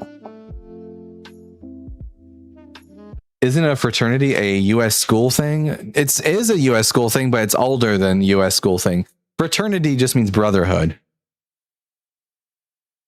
Do you like games? I do like games. Aren't the Knights of Columbus responsible for under God in our Pledge of Allegiance? I don't know. But this is a bag of my let me in, says Bob Kwan. Bob, you're more than welcome to request up if you want to call in. But anyways, I've got a whole bag full of Catholic memorabilia. This was given to me at my confirmation. It's a little cross with a dove on it. It says wisdom, knowledge, piety, fear of the Lord, understanding, fortitude, counsel, which are the seven spirits of the Lord. And then it says confirmed in Christ. This was given to me at my confirmation. Let's see what else we got in here. Ooh, we got here a Mi Pequeño Libro de Oraciones. This is some sort of prayer book, it looks like, in Spanish. I was interested in learning Spanish when I was a member of the church so that I could like interact with my the Spanish speaking members of my congregation. I have here a card that was written for me at my confirmation. Dominus pars hereditatus me et chalicis me tues qui restitues hereditatem meum mihi, which is Psalm 15 verse 5 in Latin. The Lord is my portion, is the portion of mine inheritance and my cup. Thou maintainest my lot, is what it means. Did you do OCIA? Well, I did, but back when I did it, it was still called RCIA, which is the Rite for Christian Initiation for Adults. It's basically the classes that you go to in order to become Catholic. Here's one of my crucifixes from back in the day. This used to hang above my bed when I slept. Do you still have the official grilled cheese sandwich with the image of the Virgin Mary? Nope. This was a cross. It did have a Jesus on it, but the Jesus fell off. This is a Saint Benedict cross. Here's one of my rosaries. This rosary is a Knights of Columbus rosary. Was given to me when I joined the organization. Shitty nails, yeah. Did you ever read the full catechism? Absolute nightmare fuel going through it as a young adult. I did read the full catechism, and I still have a copy of it on my shelf. I actually spent money on a fancy catechism, the Ascension Press catechism, and I did catechism in a year with Father Mike Schmitz. Let's see what else we got in here. This might look like a rosary. This might look like a rosary, but it's not actually a rosary. This is what's called a chotki, and this is used by Catholics in the Eastern churches and members of the Orthodox churches.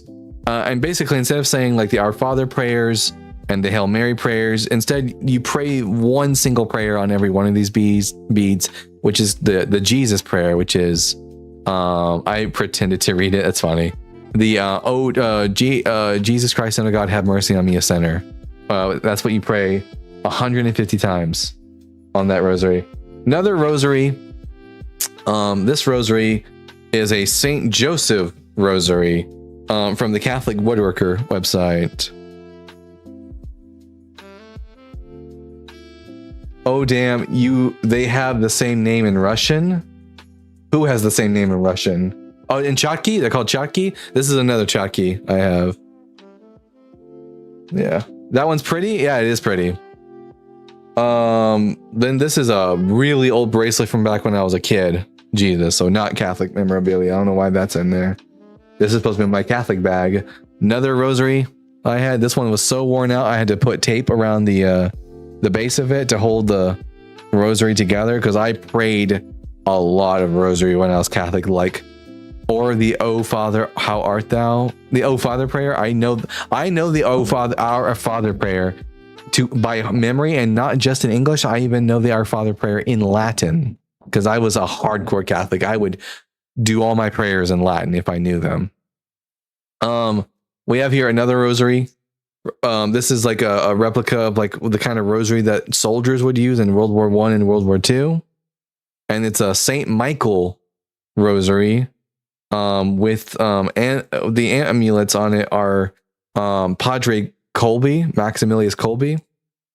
I remember speedrunning my Our Fathers and Hail Marys, absolute light speed internal mump. How many times did Jesus thank you for hearing him? 0, because he's dead. Let's see. Another rosary, also with tape on it. I guess you guys can see I put these rosaries to work when I was Catholic. There we go. This was okay. So this crucifix right here was actually used to go to this string, but now it actually has my evolution symbol on it. Look at that, instead of my crucifix. We'll bring up our next guest in just a second. I'm almost done showing off the memorabilia. We'll bring up you. Here is the pen that was given to me. It's a Knight of Columbus pen. Yeah. So many props. Here's the Jesus that fell off of the crucifix.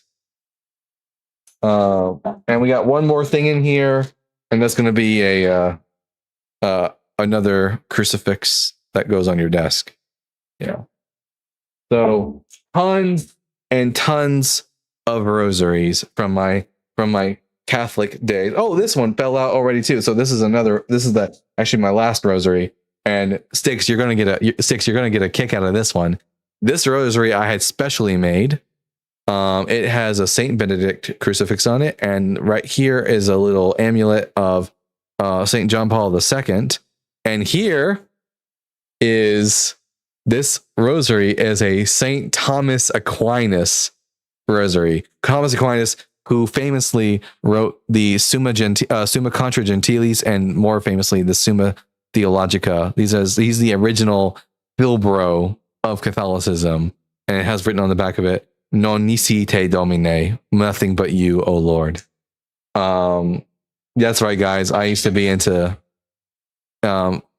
philosophy back when I was Catholic. Was Aquinas your patron saint? Aquinas was my patron saint. When I was confirmed into the church, when you ever get confirmed as a Catholic, you take on a saint to be your patron saint, and the one that I chose was Thomas Aquinas. Dalton loves playing life on hard mode. That's accurate. Listen, guys. I don't half-ass things. If I was Catholic, I was full-on Catholic. Mine was St. Francis of Assisi, and I don't remember shit about him. That was my runner-up, was St. Francis of Assisi. And I loved him because I thought he was the most Christ-like. In fact, I was so enamored with St. Francis of Assisi that this is crazy. When you're talking about the Bible guy doing on hard mode, I gave away my bed and slept on the floor to be more like St. Francis of Assisi. And I had hardwood floor. So yeah, I went hardcore. Mr. Nobody says, "Are you gay?" No, I'm not gay, but I love me a gay. I do. At ampersand with the 5 New Zealand dollars. What are those dictionary type things that you to translate to from Hebrew or English words? Those are called lexicons. I prefer, for Hebrew, I prefer the Brown Drivers Briggs lexicon, or if you have the money for it, the Hebrew and Aramaic lexicon of the Old Testament. And for the New Testament, I use the BDAG lexicon for Greek. And you can almost definitely find a pirated PDF For the BDAG? For any book. Oh, probably. Although it's a lot easier to just get an official one on Logos Bible software. Not even GFJ. Damn, what's GFJ? And Inca. Elvis Presley touched me. Said, "I told the Bible guy, were you Catholic, or just Catholic?" Because I was Catholic, but I looked back now. I'm not actually sure if I believed. I was Catholic, guys. I believed in this shit. I was a hardcore. I would pray the rosary 5 times a day, every 7 days a week, and then I would also do the Divine Office of Powers. All right, we got a guest here. CFLMST. CF, are you at least 18 years old? Yes, I am. And what pronouns do you go by? He, him. He, him. And are you a Christian? Yes. All right. I'm Dalton, the Bible guy. I think the Bible's bullshit, Christianity is false, and Jesus is dead. Which one of these 3 topics would you like to talk to me about? Christianity is false, and I'm gonna ask you a question, and I don't want you to ask a question with a question. Can you give me proof that God's not real? Can you give me proof God's not real? Wait a minute. This is my show! Proof God's not real? $1 million? It's not my job. Proof God's not real? $1 million? Wow. Unicorns aren't real. $1 million. Immediate. No, give me proof. Give me proof that unicorns aren't real. So again, you can ask. I see that this person's going to be a baby. I can already tell. They're already crashing. Why did you ask a question with a question? Immediate crash out on the part of the insecure. Why did you ask a question with a question? Why are you so insecure? Why do you keep muting like a nigger? Why? Oh, okay. Yeah. Bye, bitch. What a bitch. He had a Nick Fuentes PFP, so. Oh, was that Nick Fuentes? Yeah, go fuck yourself. It was a guy in a suit. I don't know. Yeah. Typical Christian, by the way. If you want to be a better example of Christianity, come on up and have a real honest conversation with us. Otherwise, I'm just going to believe that that's your representative for the day. Piece of shit guest? Absolutely. How you respond to that without a question? I mean, I will answer that. First of all, we have a negative claim that does not need to be proven until evidence of a positive claim is provided. Someone asked what hours of the day did I used to do? I used to do the morning, afternoon, and evening prayers because I had specifically like an abridged version of the Divine Office of Hours as given by the Word on Fire ministry, which made it a lot easier to do the Divine Office. Dalton, which part of Jesus were you consuming during the Eucharist? Well, according to Catholic doctrine, when you consume the Eucharist, you consume the full body, blood, soul, and divinity of Jesus Christ, not in parts, but in whole. Damn. Yeah. I took Jesus to a lot. Yep, you might went to the same place. Yeah. Let's see. I don't know. I kind of like the beeps. Adds a certain je ne sais quoi. LOL. And at Paul's imaginary friend with the $1. Thank you for your donation. No. Thank you for your donation.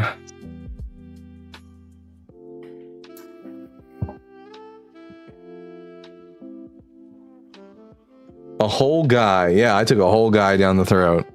And you can clip me saying that, everyone. A familiar feeling. Dalton. Yeah. A familiar feeling. Twin. I can't remember to. Sorry, Dalton. Remember to hit that. Go to the little gift button on the bottom right and send your heart me's.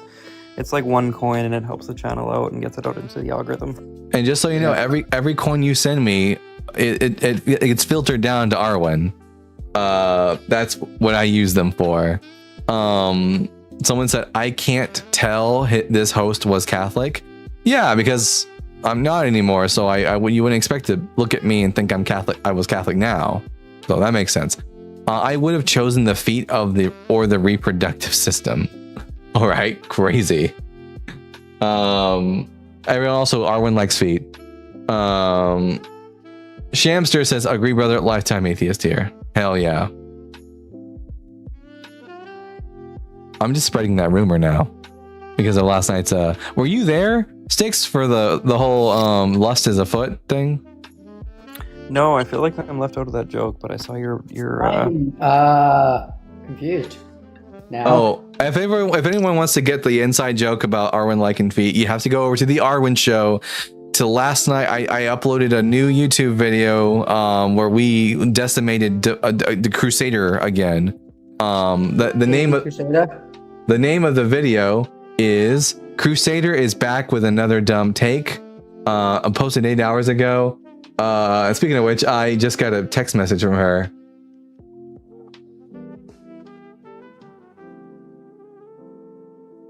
Ooh, this is a good question. Oh man. Okay, wait a minute. I gotta think about how I gotta answer this question now.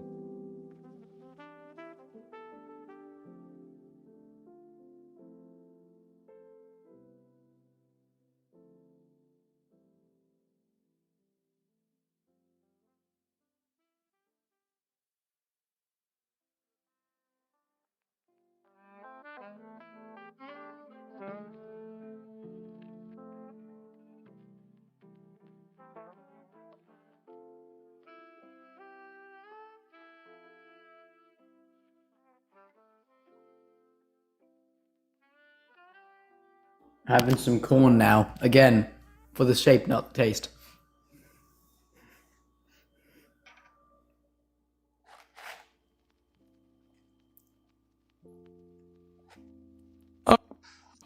Answer that question masterfully. Okay. Anyways.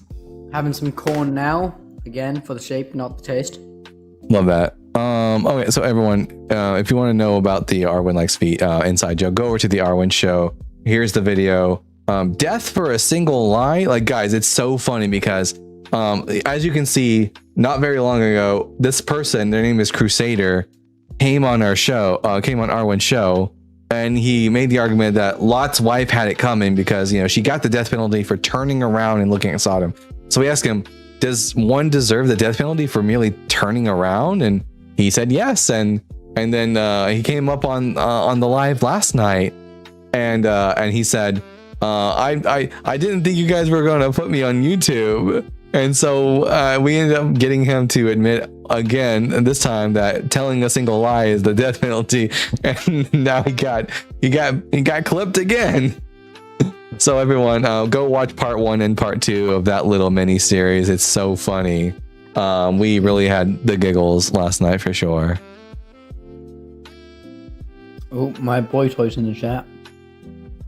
Your boy? Who's your boy toy? Cody. Oh, hello, Cody.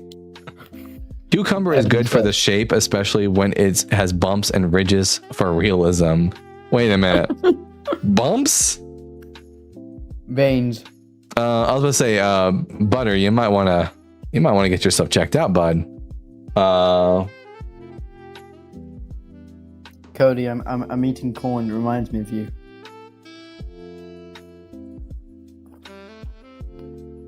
Damn. Okay.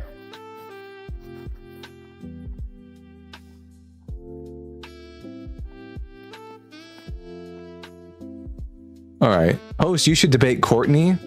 I have debated Courtney. Who's Courtney? She's this messianic individual who, you know, really loves to cosplay as being her religion being Judaism when it's not. At Brian Peck with the $5. According to Divine Simplicity, Jesus' member is equivalent of God's essence, so God is a dick. Well, not quite. Not quite.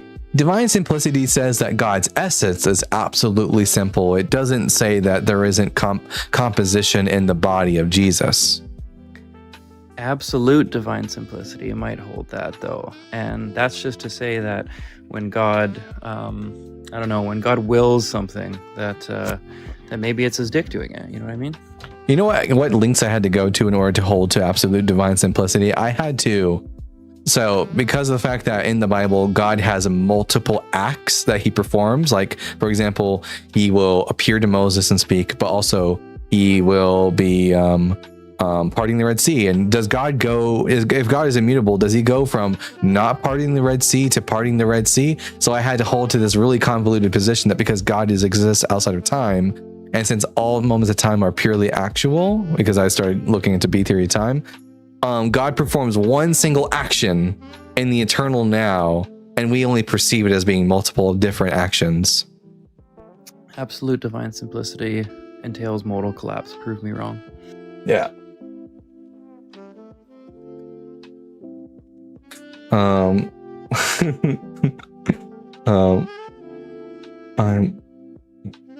need that in my arsenal. Which countries have apostasy laws? I think that's what you meant to say is apostasy laws. That would be Muslim countries, I'm pretty sure. I actually don't know if there are any Christian countries today that have apostasy laws, but there probably were some in history's past. What's apostasy? What's apostasy laws? Leaving, if you leave the faith, you're an apostate, and then that there are repercussions and consequences for leaving the faith. Vatican. Vatican? I guess so. They'd probably like say like, hey, yeah, you can't be a permanent resident here.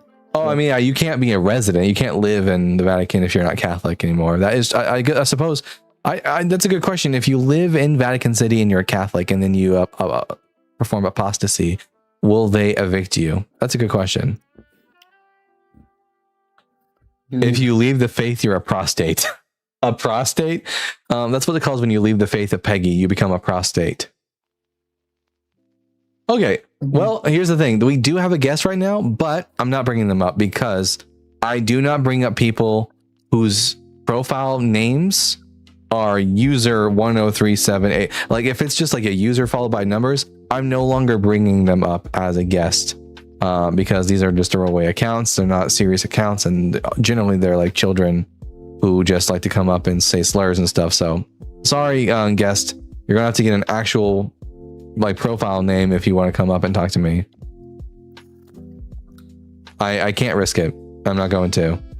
If you do agree with us, I appreciate that, but I'm not bringing up friendlies right now. So like, you know, but thank you for agreeing. I haven't actually weighed myself, but last time I checked, I've lost 5 pounds. And although I'm also recognizing, and some people have told me this recently, and I'm remembering this, I'm trying to keep this in mind, that I won't see those numbers going down extremely fast, because if you build muscle, that adds weight to you. So I'm hoping that, I'm just trying to keep it in mind that if I'm building up muscle too, that means I won't be like dropping down to 180 as fast as I would like. So that's why I need to keep in mind. So that's well, I mean, muscle is heavier than fat, so keep that in mind too. Yeah. Okay. Like significantly heavier. At Robert Summers with the $10.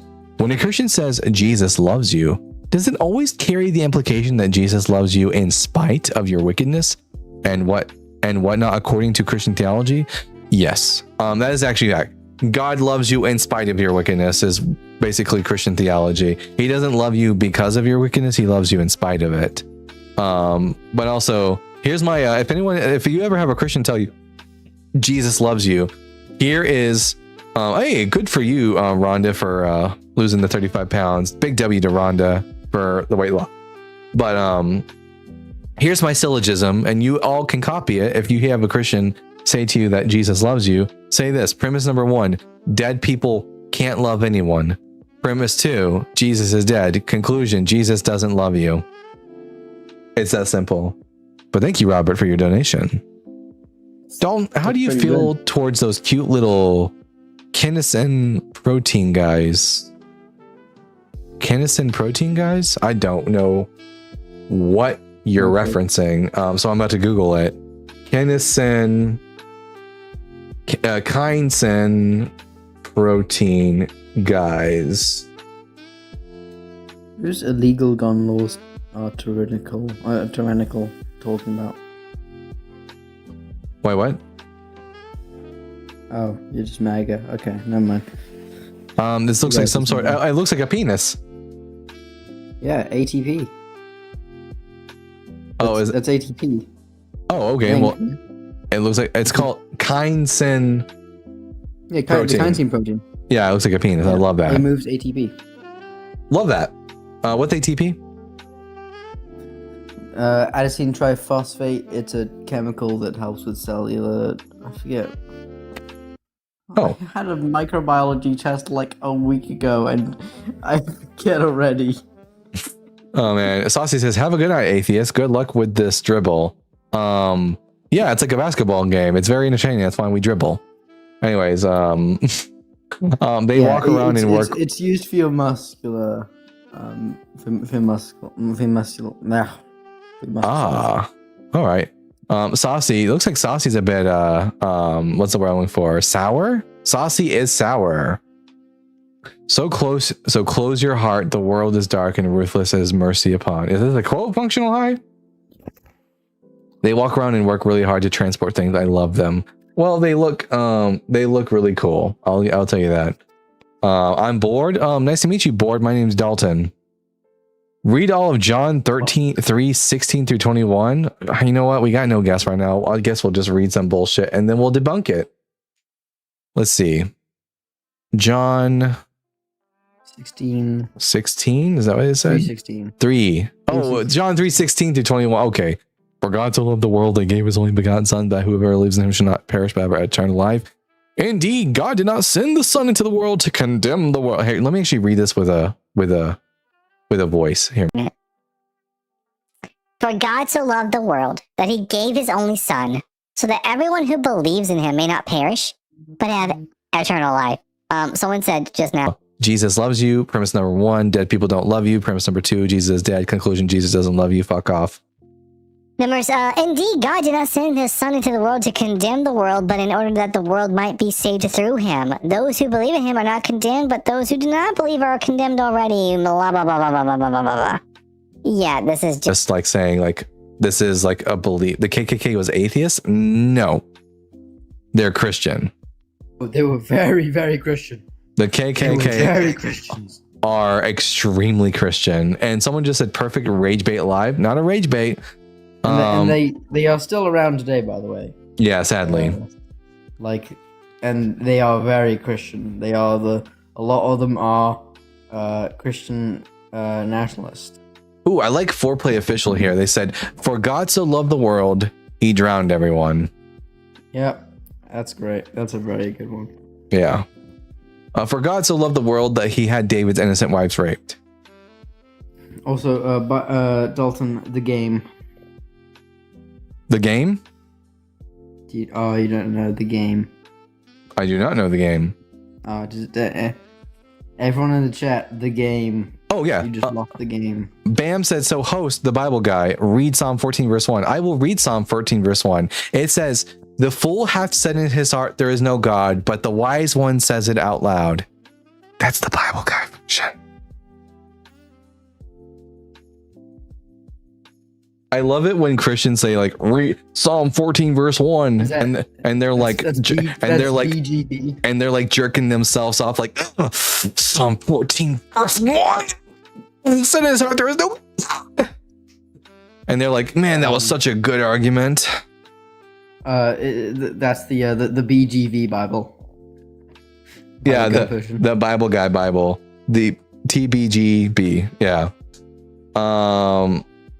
Song of Solomon 7:8. Ooh, Song of Solomon is a spicy book. Let's see.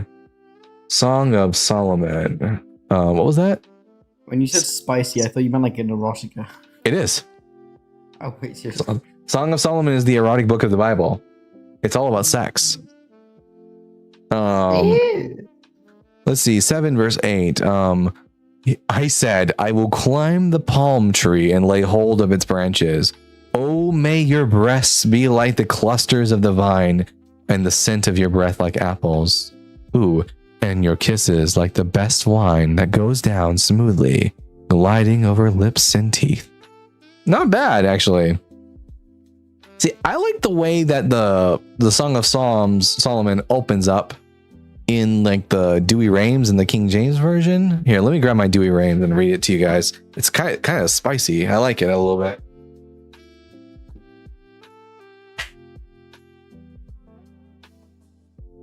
So, speaking of Catholic memorabilia, this was my Catholic Bible from back in the day. And Song of Solomon, chapter 2, verse 1, and then we'll bring up Lum's Official.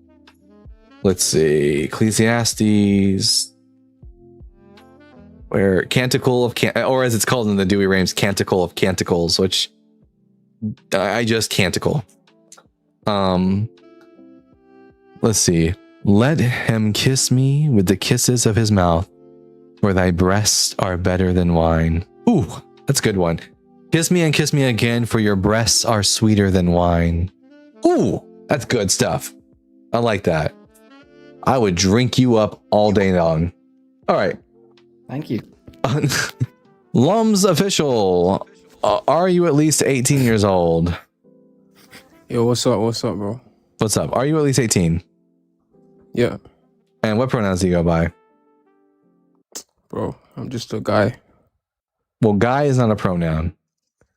Oh, what do you want me to say? I'm a male. I don't understand all that pronouns stuff. That's a sex. That's not a pronoun. That's pronouns. An example of pronoun. Here, I'll give you 3 options. Pronouns examples are he, him, she, her, they, them. He, him. All right. And are you a Christian? Yes. All right. I'm Dalton, the Bible guy. The Bible is bullshit. Christianity is false, and Jesus is dead. Which one of these 3 topics would you like to talk to me about? The first one. All right. The Bible is bullshit because it contains anachronisms, historical and scientific inaccuracies, and contradictions. Well, what if I submit to you that homosexuality is BS? I wouldn't give a shit. It's not the topic of the night. Well, that's my opinion. And also, you're a Christian, so I couldn't give less of a shit. So you want to talk about the Bible's Well, bullshit, you're the one or did that's you talking want about to, or did you want to pivot? Because you can't handle the Bible topic. You want to pivot? You're talking about the Bible. Yeah. Right. The Bible is full of, as I said, anachronisms, contradictions, and historical and scientific errors. That's why it's bullshit. Okay, let me respond to you. So, my argument is homosexuality. I don't care. Is BS. You know, respond to what I said. Respond to what I said, and don't pivot away. We gotta stay on topic, homeboy. Respond to what I said and don't switch to a new topic. I don't care that you're a bigot. He doesn't know how the mute button works. Bottom of your screen, there's a little microphone. There you go. You got it. So you muted me, bro. I did. Yeah. Why? So respond to what I said instead of moving to a new topic. I said that the Bible has contradictions, scientific and historical errors, and anachronisms, and that's why it's bullshit. Even though the Bible is one of the most authentic, accurate books ever. But it's not because of the scientific and historical errors. Like what? For example, what shape is the Earth? Can I? Can I do this one, Dalton? Yeah, go ahead. Yeah. Do rabbits chew cud? Sorry? Do rabbits chew cud? I don't know. They don't. Bible says they do. Is the Earth flat? No. Bible says it is. Bible says the Earth is like a pressed clay seal with upturned edges. It's not. What came first, plants or the sun? What came first, the plants or the sun? I don't know. I wasn't there when the universe was created. Were you? The universe was, first of all, universe was created. Secondly, Well, the universe wasn't created. plants came after the sun. Because my plants gosh. emerged about 2 billion years ago. Bro. Secondly, Bro, then listen. Where do listen. humans come from? Listen, bro. Where do humans come from? Where do humans come from? But first of all, Where do humans come from? look, wait, let me respond Where to do you. bro. humans come from? Apparently, they come from apes, according to you. No, apparently they do. We are my apes, gosh. actually. Listen, According to the Bible, we you come from guys two are people, which is confused, man. genetically impossible to have our diversity of today. You guys are confused, man. I think you're education is confusing. It's okay. Yeah. It's okay, buddy. It's okay. Education is very confusing. I understand, but we have facts behind us. You have magic in a Bible. It's not magic, bro. It is magic. How is it magic? It's just supernatural. Talking donkeys is not magic? Magic How? is like supernatural power. No, magic is deception, actually. Well, then it's magic because God deceives people in the No, Bible. God's not. God told the first lie. So you see, you Genesis. said I was changing subject. Yeah, Wait a you minute. just keep jumping. From No. A to You Z to you B. made the claim that it's not magic because of the fact that magic is deceptive, but God has used His magic to deceive people. Do you know God has sent lying spirits and put them in the mouth of prophets in order to trick people and to go into war so that they'll die? Sounds deceptive. Supernatural power that is used to deceive people and kill them sounds magical. God is magic. But let's get back on the topic. All the scientific errors that Welsh has just brought up is why the Bible is bullshit. If the earth isn't flat and the Bible says it's flat, the Bible's bullshit. Rabbits don't chew cud, and the Bible says they chew cud. The Bible is bullshit because, chewing cud is a very different thing than cocrophagia. Can a male produce a child? In a male, this is completely unrelated. Does the Bible never makes the claim that the Bible never makes the claim that a male can produce a child? So the Bible wouldn't be contradicting the science on that. Yeah. So the reason I'm asking you is because you're a bigot. Because you're a bigot. No. Yeah. You see, you don't even want me because you so You desperately. said being gay is wrong. That's big. I know you so desperately want to talk about gay people. You're obsessed. Bro, you're obsessed with gay people, and it's kind of like it might be because I don't know, maybe you're repressing yourself a little bit, and now you it's all you can think about is what two men are doing alone in their bedroom. It's what and actually, a male can produce offspring. Seahorses. Yeah, that is true. Male the one that's seahorses. deceived. Well, no, it's a fact that Seahorses. male seahorses do produce offspring. Oh my gosh! All right, good luck with the rainbow and all of that. Yeah, good luck with good luck with the magic and the being a bigot. Don't pray. Yeah. Also, why do you have to say "I'll pray for you" to make yourself look better in front of the audience? No praying. No praying. Yeah, I actually cast counter curse. He's so desperately. Counterspell. He's so I desperate. counterspell. He so desperately wanted to talk shit about gay people, but I wasn't going to let him. It is very cool we are apes, Jesse. And you know how we can prove that? Really easy. Find a branch. Hang from it. The fact that you can hang from it. I forget. What's the scientific term for it? Brachiation. That's what it is. Being able to hang from a branch, hold your full body weight with your arms above your head, and be able to swing. It's called brachiation. It's a thing that only apes can do, and I think spider monkeys too. Someone said, where in the Bible does it say that the earth is flat? Isaiah chapter 40, verse 22. It says that God sits above the circle of the earth and circles are flat. We got here, Landon. Landon, are you at least 18 years old? I wasn't. Shit, no. Luckily, listen, it's so great that I can like make it to where the audience can't hear them. So like they don't have to listen to that bullshit. I think they were just laughing. I mean, the people on YouTube, sadly, are going to be able to hear that. I'm sorry to all of you whose ears just got assaulted. But we have here add ampersand with the $5 New Zealand again. Are any of the pages stuck together in the Songs of Solomon? Mine are. Not in mine. Not in mine. No, while I was secretly masturbating quite often as a Christian, it was never into the Song of Solomon book. And at Roblo Alraz with the 50 Mexican pesos, if humanity didn't aim its desires and intentions for an afterlife, evolution could grant the longevity and potential that inspires us right here. I don't know. I think we had pretty short lifespans even before we developed afterlife ideas. Afterlife ideas probably derived from a mixture of like hyper agency detection awareness, so us being able to sensing wrongly that there are invisible agents around us when there aren't, mixed with bereavement hallucinations. As soon as like ancient people started seeing loved ones in their dreams and in their visions come to them, this probably would have been confirmation for them that their loved ones still existed in some way, even if their body was in the earth. I mean, I think a lot of it simply, in a simple form, did just come from the fear of death. I mean, we like living. We don't know what happens after we die. So we just come up with, we keep living after we die, just in another place. Let's see. Let's see where we're at on the Arwen counter. We're at 929 subscribers on the Arwen show, guys. There's 112 of you right now on TikTok. If you haven't already subscribed, go ahead and do that. And we're trying to get Arwen to 1,000 subscribers on YouTube. And we're at 929, so we need 71 more. So if you want to do me a favor, if you want to make the Bible guy happy, don't subscribe to my YouTube channel. I mean, you can if you want.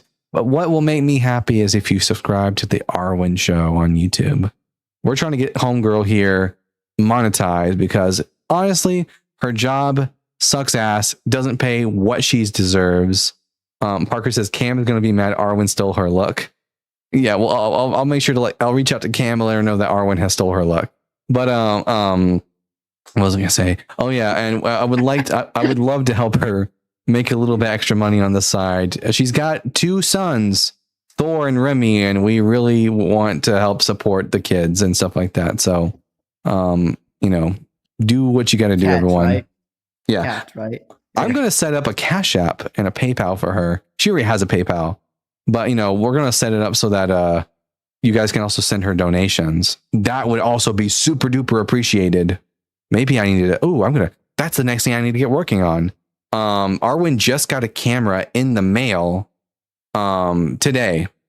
I sent her a camera in the mail so that she'll start being able to use her laptop to do shows. We're going to experiment with it later. Set up OBS on her computer whenever she has free time tonight. If I start doing shows, will you do that for me? Sorry, you're not. Probably not, to be honest. She's very special. I love you, bud. but she's very special to me. Don't worry. I can just use my laptop. I will let everyone know to subscribe to your YouTube channel though if it ever comes up. Good. I just Whenever won't. I that won't. time comes. Yeah, I either- just won't go as hard. Yeah. All right. I'll We got probably just here. be doing evolution streams though. Yeah, that would be good. That would be good. I like that. Deegan Designs. Are you at least 18 years old? Wait, who, me? Yes. Yeah, I'm at least 18 for sure. And what pronouns do you go by? Say again? What pronouns do you go by? We and us. No, your third person pronouns. Singular third person pronouns. I really just prefer we and us. Well, that would be incorrect. Third person pronouns. You didn't. So now we have to have third person pronouns. Yes, so for my audience to refer to you, they need third person singular Your audience pronouns. doesn't need to refer to me. It's just me and you talking. Well, no, the audience is going to say things like either he is an idiot or she is an idiot or they are an idiot. Which one of these would apply to you? She, her, and they. She, her, and they. All right, there you go, everyone. Okay, and are you a Christian, Deegan? Am I Christian? Yeah, I'm Christian. Yeah. All right, young lady, I'm the Bible guy. The Bible is bullshit, Christianity is false, and Jesus is dead. Which one of these three topics would you like to talk about? Yeah. Do you think Christianity is false? Yes, because Jesus didn't fulfill any prophecies from the Hebrew Bible, therefore he's not the Messiah. Oh, but there's been records of prophecies that have been fulfilled hundreds of years after they were written. About the Messiah?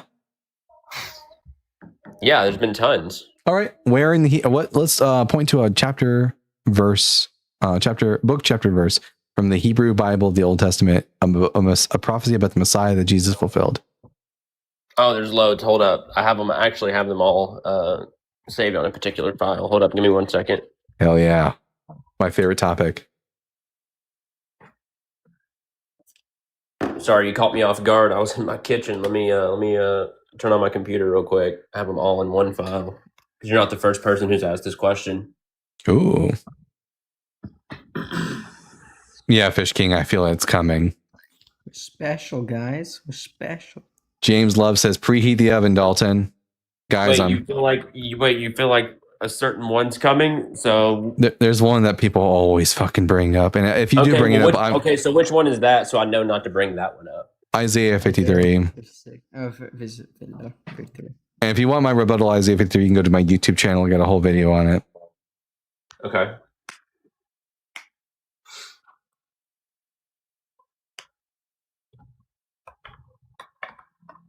All right, just give me 1 second.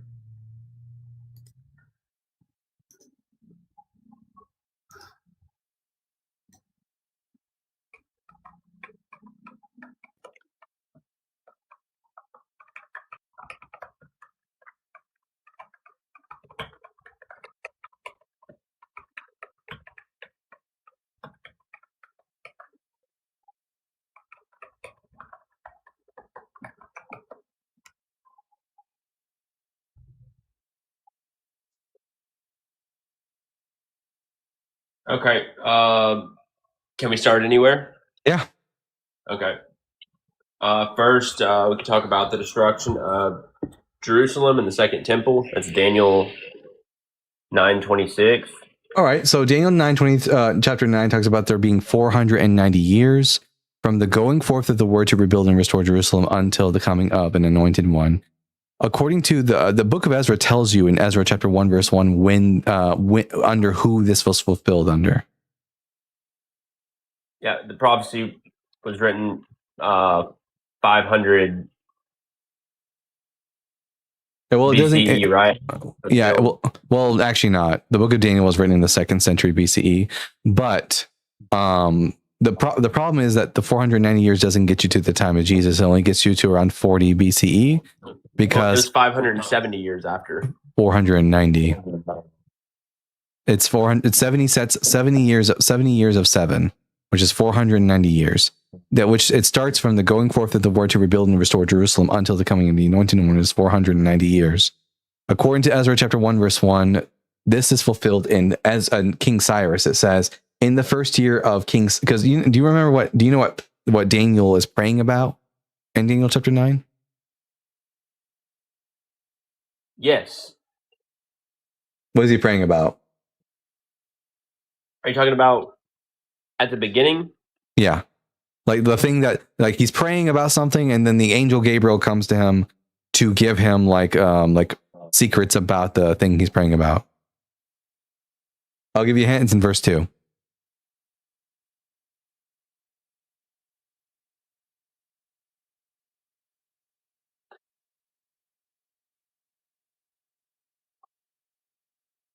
I'm trying to see your angle with this. Just go ahead. Well, no. What do you know? What he was just? No, you don't have to see my angle. Just ask. I'm gonna ask a question. Like, what was Daniel praying about in Daniel chapter 9 that he was seeking revelation on? All right, let me pull up my Bible. I mean, if you don't have to, if you don't need to, I mean, it's on the screen for you. Are you sharing a screen or something? Yeah. All right. It's Daniel 9:2 is where it tells you what it is that Daniel was praying about.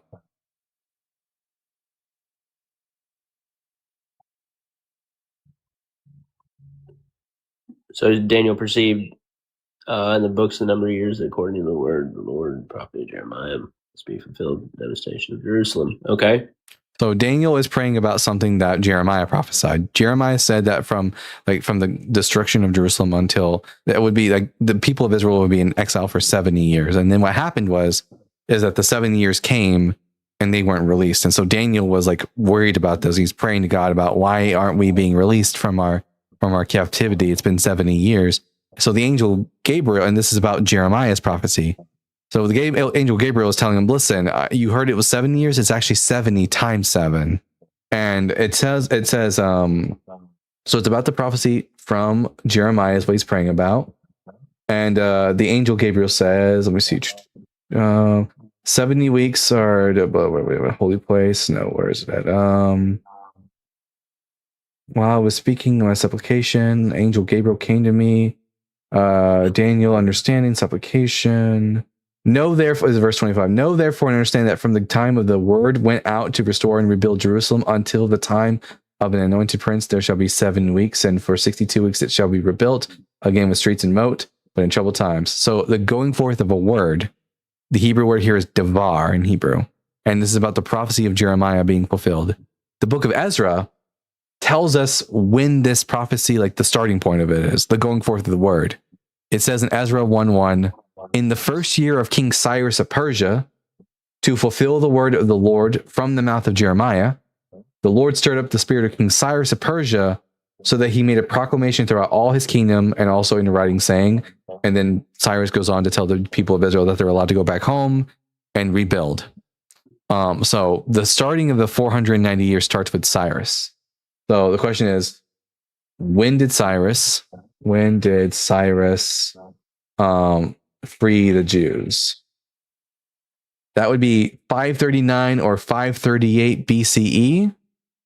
So if we take 539, or you all use 538 to be charitable, and then we add 490 years later, it gets us only to the year 48 BCE, which is about almost a century too early for Jesus. So Daniel predicting that after the coming of the Anointed One, that Jerusalem and the temple would be destroyed, and then when Titus destroyed Jerusalem and burned the second temple, you wouldn't count that as fulfillment? Not really, because it's the years weren't too late. Yeah. I mean, like, interesting. I guess that would just lots of Jewish people thought the second temple would be destroyed. I mean, the first one was destroyed by Israel's enemies, and then the people were conquered by the Romans. So it's not like it wasn't like a surprise to no one that the Romans would eventually like destroy Jerusalem. Okay, then I guess you would find something wrong with the rebuilding of Jerusalem again, right after the exile. No. I mean, of course, when you let which the people, is in Isaiah. Well, the thing that matters is that when the book of Daniel was written, it was written after the people of Israel had already rebuilt the city of Jerusalem. So it's not really a problem. If your definition of fulfillment changes based on like, oh well, anybody could have have said that. Well, no, you know? Isaiah specifically makes prophecies about the return of the Jewish people to Israel that actually ended up not coming to pass, such as saying that the uncircumcised and the unclean would never enter into them again. But then the Greeks conquered them, and the Greeks were both uncircumcised and unclean.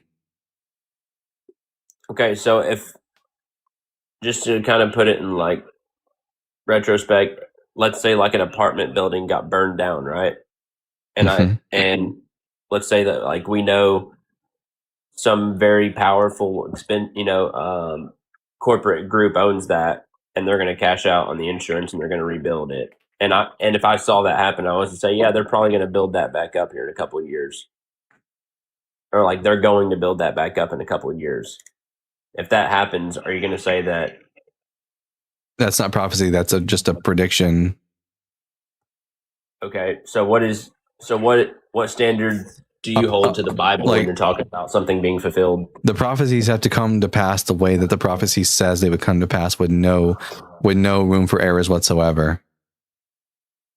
And they can't also be things that are like trivially true, like Jesus says in the New Testament, there will be wars and rumors of wars, but there's always been wars and rumors of wars, so it's like trivially true. So the prophecy need to be very specific, and it needs to actually be fulfilled on every point, not on most or some points. Okay, so when Jesus said multiple times that he would be crucified, except for I don't really think the historical Jesus said these things. The Gospels are a whole nother topic. I mean, we can talk about the Gospels if you want. We are trying to. Well, yeah, but here's the problem: is that I don't believe that the things reported to have been said and done by Jesus in the Gospels are the things that the historical Jesus actually said and did. Mostly because, well, I guess that's a better question. Then why do you not believe that? Mostly because the authors of the New Testament make Jesus say things that the real historical Jesus would never say. Things that are really silly for a first century Jewish man to say. Like, for example, you know what the law is, right? Well, I would say that he did a lot of things that the Jewish people would say is crazy or didn't like. I mean, they're the ones not just crazy. Who unalived him. I'm not just talking about crazy. I'm not just talking about him saying crazy things. I'm talking about saying things that a Jewish person wouldn't say because they're factually incorrect. Like a Jewish person reading this would go, a Jewish person wouldn't say that. And I'll show you exactly what I mean in a second. For example, you know what the law is, right? The law of Moses. Yes. Mm-hmm. And that includes Genesis, Exodus, Leviticus, Numbers, and Deuteronomy, right? Right. And the law is not the Psalms, correct? Correct. Would a Jewish man ever say it is written in the law and then quote from the Psalms? When did he do that? In John chapter 10. Let me see. Let me pull up the passage. Let me see. It's John chapter 10. I'm going to pull it up on the screen for you. John chapter 10, verse 34. Jesus is speaking to the Pharisees, and he says, Jesus answered, "Is it not written in your law, I said you are gods?" Which is a quote from Psalm 82 and not the law. Like the historical Jesus wouldn't have made that mistake. Unless he was just illiterate. So that's whenever they were in the temple and Jesus was teaching and the religious authorities were challenging his claims, which is something that, like, we know happened quite frequently, right? Happened to lots of people. Yeah. Right.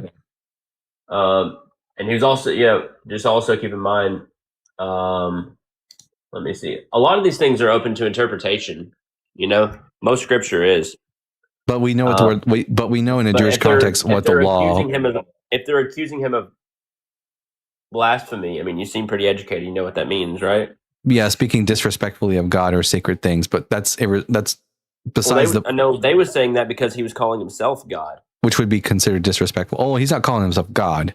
Right? He's calling himself the Son of God, right? Yeah. Now, but that's besides the point. We're focusing on the fact that Jesus is saying here something that Jesus, the historical Jesus, if he existed, would not have said. And most Jewish people are able to read this and understand like this is a problem because like Jewish people know that the Psalms are not part of the law. But Jesus says, "Is it not written in your law?" Which that's another weird thing is he doesn't just say, "Is it not written in the law?" He says, "Is it not written in your law?" Well, Jesus wouldn't say that because he was also Jewish. He would have said, "Is it not written in the law?" Yeah, but But then he quotes the he's Psalms. also the Christ, you know? That doesn't matter. Well, he's not because he didn't fulfill prophecy. But even if he was, the Christ would still be a Jew and thus would not say your law. He would just say the law. I would say Jesus was the first Christian, so The Christian means follower of Christ. Christ was the first follower of Christ. well, I say he was the Christ. He was essential. Yeah. So for you can't. So he can't be a Christian. Gentiles to That believe would- what they do. That would be calling Herod the Great a Herodian. The Herodians were people who followed Herod around. Right. Okay. So I misspoke. He was the Christ. Yeah, I mean that's the claim of the Gospels. Yeah, but anyways, I don't think that these are things that Jesus really said though, because the real Jesus wouldn't have made this mistake if he was Jewish. Who says it was a mistake? Because the Psalms are not in the law of Moses. Okay, so is God above the law? It's not about being above the law. It's about citing things Sure, correctly. If you're the son of God, I'm pretty Wait, sure you dictate the law. Wait, but the song.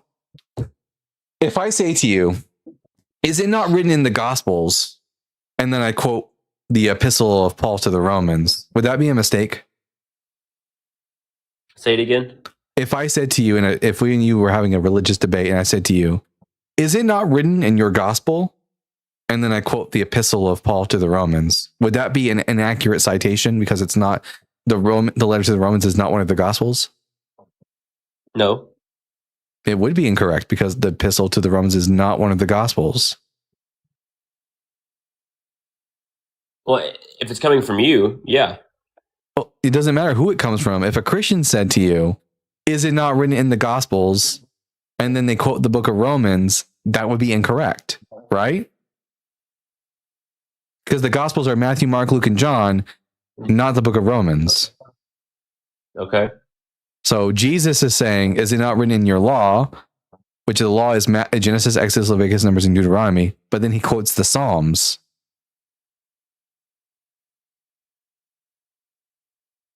Like either Jesus was an idiot or he didn't actually say this.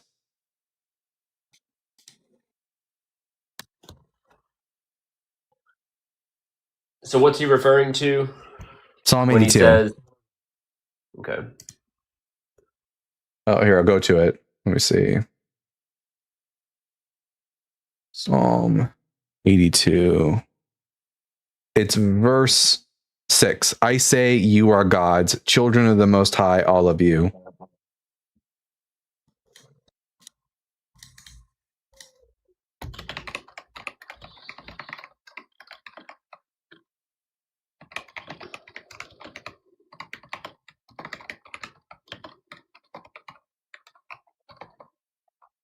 To Asgard in the comment section asking when does it say Jesus was Jewish? John chapter 4, Jesus identifies himself as a Jew.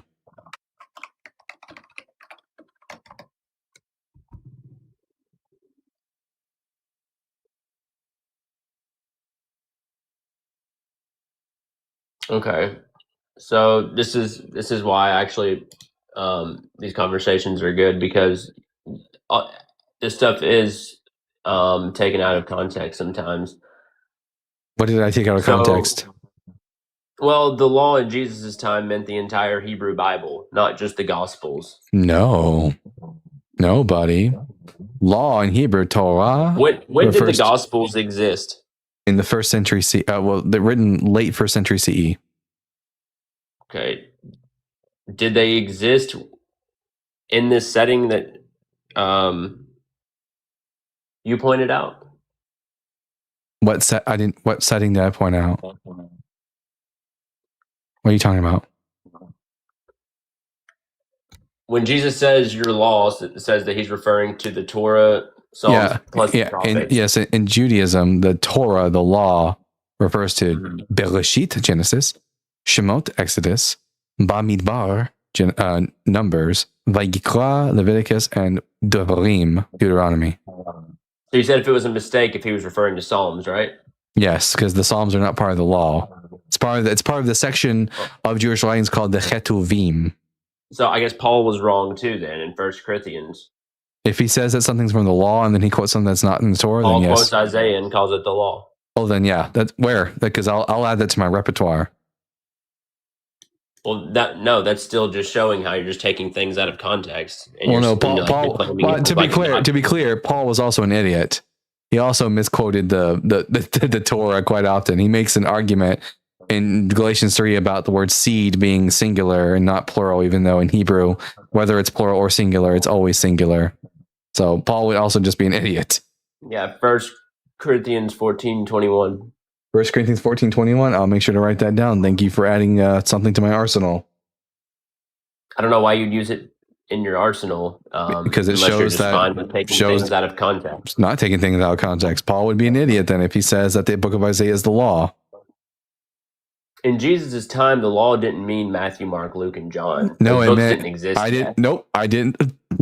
I didn't say the law meant Matthew, Mark, Luke, and John. The law meant Genesis, Exodus, Leviticus, Numbers, and Deuteronomy, which did exist in that time.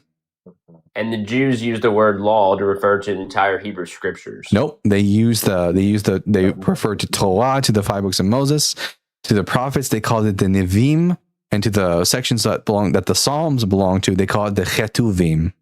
That's why Jesus actually in the Gospels, the Synoptic Gospels, Jesus refers to it as the law, the prophets, and the Psalms, because law was referring to Moses. Have you ever heard Jesus say the phrase the law, the prophets, and the Psalms? I'm sorry, say that again. Jesus refers to the 3 sections of the Torah, of the Tanakh, of the Hebrew Bible, as the law, the prophets, and the Psalms. So in the Synoptic Gospels, Jesus treats the Psalms as being separate from the law. Mm-hmm.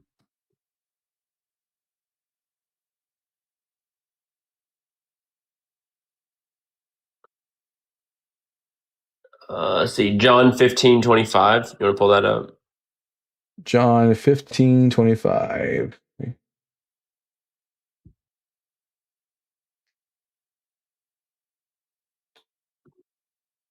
It was to fulfill the word that is written in their law. They hated me without a cause. I believe he quoted Psalms. So again, this would just be another example of the author putting another words example in that- Jesus' mouth. This is another example that the Son of God. You're just making me more convinced that this wasn't Jesus talking. You're digging yourself. You're taking it the wrong way. No, you're digging yourself a deeper grave, dude. This is just me showing The more examples. The Jesus of the Gospel of John is an idiot. Here's a good question. Here's another reason why the Jesus of John is an idiot. Are you familiar with Elijah? Say again. Are you familiar with Elijah? Yeah, a little bit. How did Elijah's tenure as prophet end?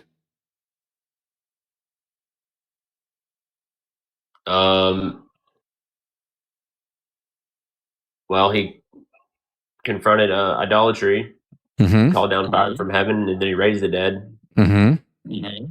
How did his ministry end? He never though? died.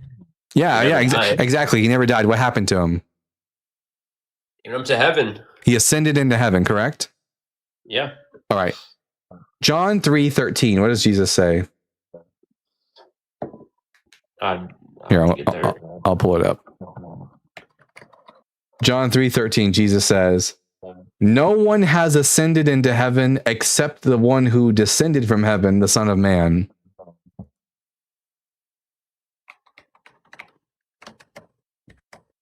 Stephanie says, "Hi, Bible guy." Hi, Stephanie.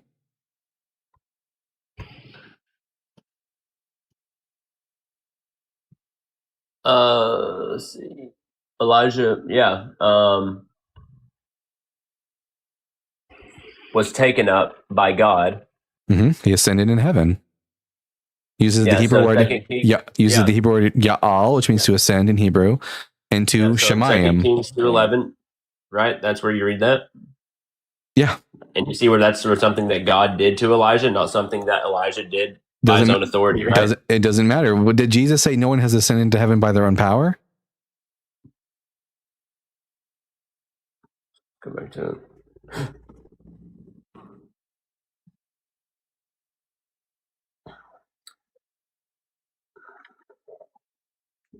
Yeah, 2 Kings 2.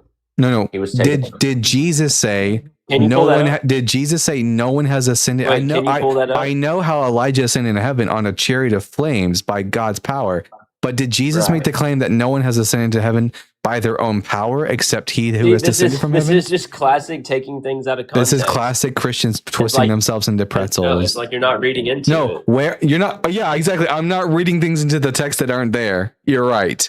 You're reading things into the text that Right? aren't Yeah, there. you I'm taking the text for what it take says, everything according that to was its written context. thousands of years ago at I take face value. yes, I take the text for what it plainly says, and I don't read shit into it that's not there. You are definitely correct Well, there. then, hey, dude, then guess what? Then you're reading the Bible the wrong way. Guys, The Bible was meant for us to interpret. guys, according to Deegan, you're not reading the Bible correctly unless you read shit into it that's not there. Love that. I didn't say read stuff into it that's not there. Yeah, that's exactly But what you you're have to be doing. able to break down scripture. I can break down and scripture. talk about it. I can read Hebrew, Aramaic, and Greek. I can No, you can't. break down No, scripture better because you than just you admitted can. that you just read it at face value and you I just read take it for for what what's it there. You don't plainly. actually I do read it any for more what it research. plainly says, which means I take into consideration No, you the just admitted that. I read it plainly, which means I take into consideration the linguistic and historical context of the text in order to interpret it. But I don't read shit into the text that isn't there. This is embarrassing. Yeah, you're muting me now. Yeah, because you're not going to talk over me while I'm talking. Hey, dude, I got all I needed to hear from you. Me right? too. You basically just admitted. Thanks for making me you some. basically admitted. Thanks for making me more content. Anyways, that was embarrassing for him. She was A bit- something. A bitch? Yeah, 100%. I don't use that word, but gu- one friend won't. Guys, it says that no one ascended into heaven except for him who descended from heaven.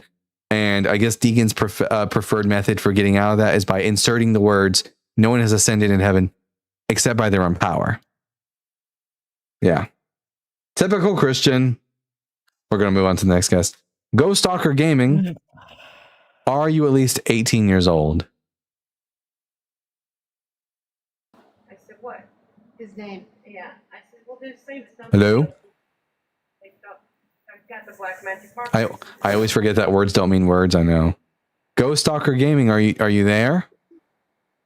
Oh, I'm sorry. I didn't mean to come up, man. I love what you do. Hey, yeah, that's fantastic. You have a wonderful day, bud. Thank you for your patronage. Yeah, later. AK Borealis says, hey, fam. Howdy, partner. So far, so good. Oh, pretty good day as far as calls are concerned, actually.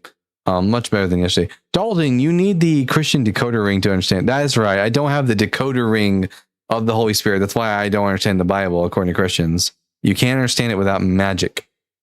I need to, oh man, that's why I need to get put on the soundboard, is that Mr. Bean thing of him going, magic. She was awful. She was awful. Yeah. Poor deluded Christian young lady. Bill and Ted are better than Jesus. Be excellent to each other. Oh yeah, Zan has like 3 accounts. Sorry. Mute Zan, they are forced like to 6 come. accounts. They're Oh really yeah, good. Zan is a coward. They never come up. They never come up and debate me. They've never once come up to debate me. They just are I've seen keyboard them warriors. so many times in all their alt accounts and stuff like that. Yeah, they're cowards. Yeah. Baal is fictional religious character, not atheistic, right? Was Zan making the claim that we worship Baal? What a dumbass. I thought it's Baal. Calicia says, YouTube Punk, could you post the Arwen link? Actually, I got you. Watch this. Copy channel ID. And then paste. Boom. Well, that didn't work. That's not the right thing, actually. Why did that not work? Share channel. Oh, there we go. Copy. And then here we go. Paste. Boom. I got you. There you go. There's the Arwen link. I have the Christian decoder ring. It's still contradictory. Yeah, that's a good point. People, oh God, Stone here. Let me read Stone here. You are so lost. Bless your life. I hope you find Jesus. I did find Jesus. I did. He was a bunch of bones in a box in the Talpiot tomb. He was dead. Yeah, I mean, the historical Jesus probably didn't have a tomb. Right. Well, unless the Talpiot tomb turns out to be the real tomb of Jesus. Have you ever heard of the Talpiot tomb? No. They found a tomb in Jerusalem, and inside the tomb they found an ossuary box, and on the ossuary box was the name Jesus, son of Joseph. Was there bones inside? Yeah. Oh, okay. So, I mean, if there was a person... What was that, Welsh? Wait one minute. Preston, you have a... Ooh. You have, like, the worst... Yeah. Preston, Yeah. that was really bad. Yeah, if there is a Jesus, then yeah. I mean, I'm borderline a mythicist. But, I mean, I'm not a full mythicist. You know? Yeah. But yeah, if it turns out that those bones belong to that Jesus, there was a big echo, Preston. It was a big echo. There wasn't even an echo. It was just like... Sort of an echo. Like, it was repeating back what we're saying, but also... Yeah. Yeah. Guys, I'm gonna get into voice acting.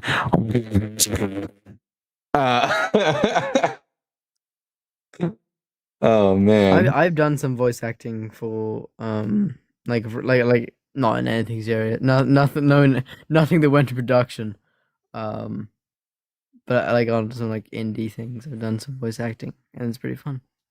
Pokey Karumi says, how would they even prove that? Okay, so how an ossuary box works, Pokey, is that in the first century, you would like lay your loved ones down into their tomb or whatever, and then like a year later, after they had been decomposed enough, you would take their bones and you put them on a box, and generally you would write the name. Okie pokey, so good. They would write the name of the person the bones belong to on the box. So, for example, we have the bones of Caiaphas, the one from the Gospels who allegedly put Jesus to death. We have Caiaphas' bones. And we found another bone box. One of them said Jesus, son of Joseph. There was also a Mariamne in the tomb, which in early Christian writings, the Mariamne was one of the names of Mary Magdalene. And there was also a Mariam in there, Mary, a Yose, which in the Gospels is one of the names of the brothers of Jesus, and then a Judah, son of Jesus, in there. So, if it turns out to be the tomb of Jesus, but how would they actually prove they were Jesus' bones? Well, they only, like, the same way we know that Caiaphas' bones are Caiaphas' bones, because the name is written on the ossuary box who the bones belong to, and they've been left undisturbed for 2,000 years.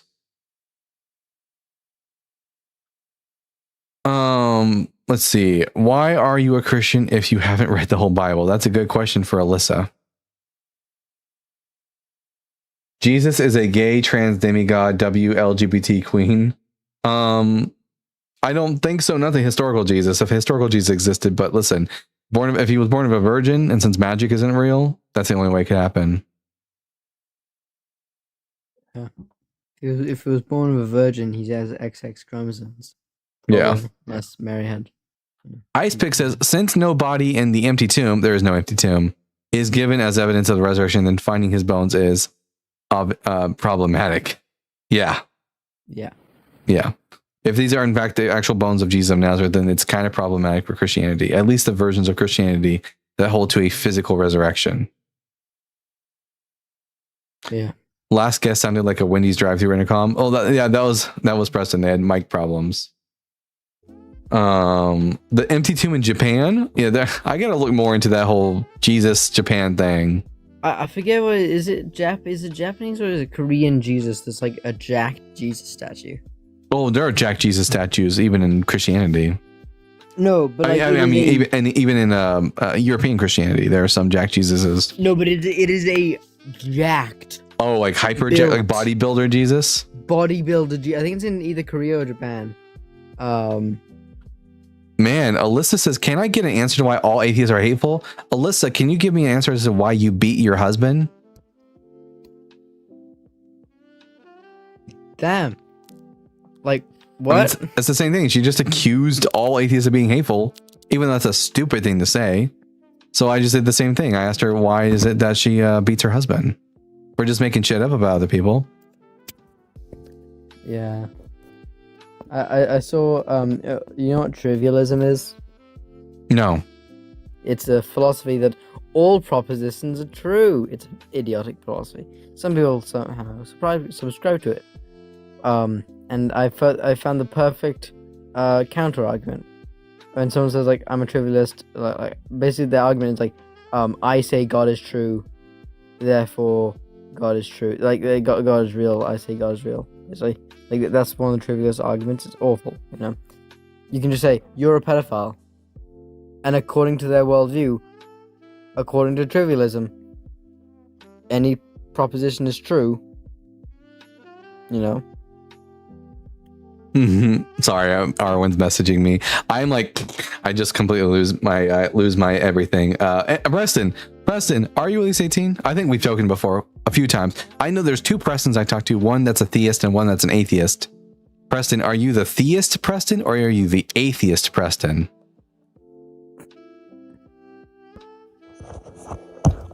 Is my mic fine now? Check 1, 2, 3. Yep. All right, there we go. I can hear you now. Yeah. Are you the theist Preston or the atheist Preston that I talked to? Atheist. Right, I thought so. Preston, welcome back to the show, bud. Thanks. Yeah, I was just wondering if I could ask a question because there's no other Christians right now. Absolutely, you can. Okay, so like when talking to a Christian or any theist, like do you ever approach it from a way of me critiquing them is just going to feed their persecution complex and not it's not necessarily going to be constructive for like this specific person who just wants to feed a persecution complex, for example? What helps feed the persecution complex? Just like critiquing them, like critiquing their version of their interpretation of their theology. Yeah, but it's kind of like something you can't really help. It's going to happen no matter what you do. They're going to get a hard on for persecution. No matter what you do. I mean, we have to call them out for their bullshit. But yeah, they're going to end up being like, oh, like this, like Alyssa over here. Alyssa's calling us hateful because we're calling out her bullshit. And like, no matter what you do, as long as if you don't like praise them, they're going to claim that you're persecuting them. And so, they can think whatever they want. We should just not give a fuck and keep pointing them out. Yeah, no, I'd agree with that. I was just curious on your thoughts. Anyways, happy Pride. Happy Pride, bud. Yeah, see you later. Oh, she just sent me a picture. I want to be a fairy so bad. 1 second. There's a meme I can find. Where's the meme from Holes? Holes. I can fix that. Copy. Paste. There we go. Hey, Jake Does Atheism. Welcome back up, bud. Hey, buddy. How you doing? I am doing fantastic. I am, things have been really good lately in the Bible guy's life. Losing weight, having a good time. The channel's doing fantastic. And everyone, we're so close to reaching that 1,000 subscriber marker for Arwen's channel. We're sitting at 935 subscribers. We only need like 65 more in order to reach 1,000 subscribers for her channel. Yes, please go subscribe to Arwen if you have not already. Like, get off of TikTok right now. Go do it. Come back. It takes like 5 seconds. YouTube subscribing is free, so just pop on over and hit that button. I'm about to turn her into a fairy using AI. She says she wants to be a fairy, so she's basically like, someone once walked up to her in a supermarket and told her that she looked like an elf, but not like the short Santa kind, but like the very She tall, does. majestic. She looks like a Tolkienian elf. A Tolkien Like elf. akin to one. Exactly. He's the half elf, you know, like what's Aragorn? He's like one of the Durgar, I think is what it's called. I don't know. Listen, she's the I mean, I love Lord of the Rings. I'm such a nerd for it, but she knows Lord of the Rings like I know the Bible. Nixa, which also Yozan, by the way. The Shroud of Turin has been recreated. Yeah. We have reproduced the Shroud of Turin using medieval methods. Yep. It's a total forgery. We even have a letter from the 14th century admitting to Pope Clement VII that the fine, I subscribe to Arwen. Stop bullying me. Thank you, Ice Pick. It's about goddamn time. Okay, we got a guest here. That dude, are you at least 18 years old? Hello? Hello? Are you at least Hey, how are 18? you doing? Are you at least 18 years old? Yes, I'm 19. All right, and what pronouns do you go by? He/him. All right, I'm Dalton. And are you a Christian? No. Oh, okay. What brings you up to the Bible Guy show? I'm confused on like everything about it. I don't really understand the Bible or nothing. I don't really understand it. The religion. Well, yeah, okay. I can help you with that, I suppose. I don't have any opposition right now. What would you like to know that you might be a little bit confused on? The main like how it works. How the Bible works? The religion. The religion? What? Christianity? Yes. Well, the problem with asking how Christianity works is that there are lots and lots and lots and lots of different versions of Christianity. There are thousands of different denominations, and they have different doctrines and different beliefs. But the majority of Christians are Catholic. 50% of all Christians are Catholic. So typically the belief in the religion is that you have to believe that Jesus of Nazareth was the Christ, which is like this basically chosen one from Judaism. And that if you believe in him and repent of your wrongdoings against God, then you'll have eternal life. That's what Christianity teaches. Okay. Quick question. Yeah. Do you think that do you think niggers can go to heaven? You know, it's funny is that I heard the chuckling in the background, so I muted you so the audience couldn't hear you. So, you know, suck a dick. I'm sorry that the people on YouTube could hear, but the people on TikTok, I muted you before you could hear. Do I know how the shroud was made? No, but I know that an Italian dude made it. I know. You take a linen cloth and you apply red ochre to it, painting on an image of a man. And that dude, you're not coming back up. Are you fucking stupid? Anyways, you put red ochre on it, and then what you do is you fold it up, you put it into an oven, and you bake it at a certain temperature for a certain amount of time, and you pull it out, and then you wash off the red ochre. It doesn't leave behind any pigments whatsoever, but it does leave behind the very faint image of the Shroud of Turin. No, it's not painting, NEXA. Maybe you need to fucking listen, dude. If you want actually more information on it, and you're not just some dumb Christian who's refuses to learn new information. Again, it was dated by 3 independent people who were given pieces of cloth that were given to them by the church. The church selected the pieces of cloth that they gave. Let me see. I got here. Let me pull up my browser. Here we go. This is the paper called Life-Size Reproduction of the Shroud of Turin and Its Image by Luigi Garlaschelli from the Dipartimento di Chimica Organica, University di Pavia, from Pavia, Italy. It's peer-reviewed, and he goes into detail. Yeah, host, he failed, and he didn't fail.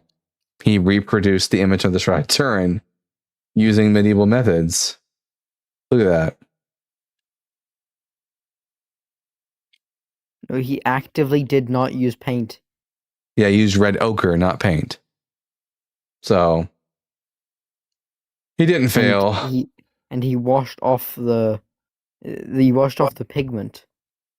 I love how NXA, who's as you says, is just the other person, didn't actually bother reading the literature. He just claimed that it failed, even though he's never heard of this paper before today. Yeah, read the paper. Put it back on the screen so you can search it up. Yeah, here. Yeah. I mean, they got to have something, otherwise their whole argument falls apart. So, like, they just I mean, result in apart from lying it also and making being shit up. dated to the 13th century, you know, and it only first appearing in the 13th century. Everyone take a screenshot on your YouTube or on your TikTok, and that way you too can go and read this paper, life-size the reproduction. 4-1 chevron weave. That too, yeah. 3x1. 3x1. 3x1. The either way, the weave was only done was only developed in the 1100s in the 11th century. Fun fact: the weave is the source of all. The first century. Fun fact: the weave is the source of all magic. At least that's what my D&D friends tell me. Yeah.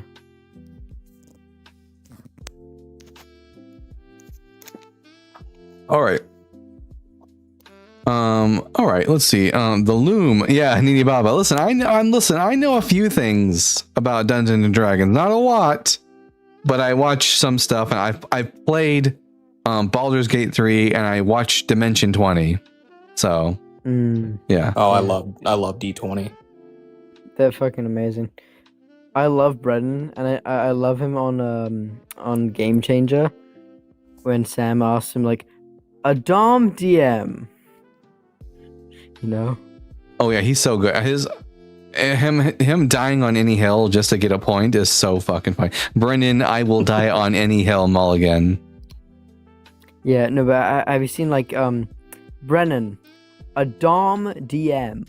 Oh yeah. Get on your knees. All right. Well, you get on your knees and you try to get on your knees. You roll it down. Yeah. It's so funny. Guys, we'll probably, when we do Bible After Dark, we'll probably watch some Brennan Lee Mulligan videos. I'm thinking all his probably his CEO videos are my favorite. Oh yeah, they're pretty funny. The CEO of Oreo. Yeah.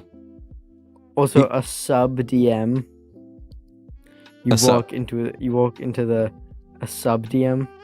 Oh yeah. You roll a No. You walk into You walk into a dragon's cave.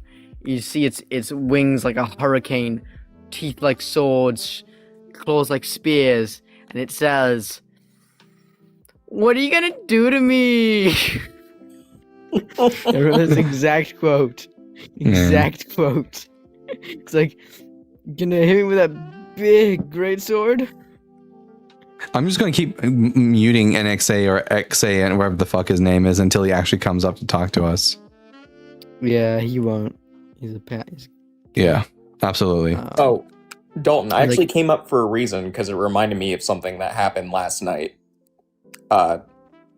It was maybe an hour after your stream had ended or something, and you had mentioned you wanted a Jehovah's Witness to eventually show up at your door. I think this was you. I signed up for that. Yeah, that was once given to me as a birthday present when I was younger.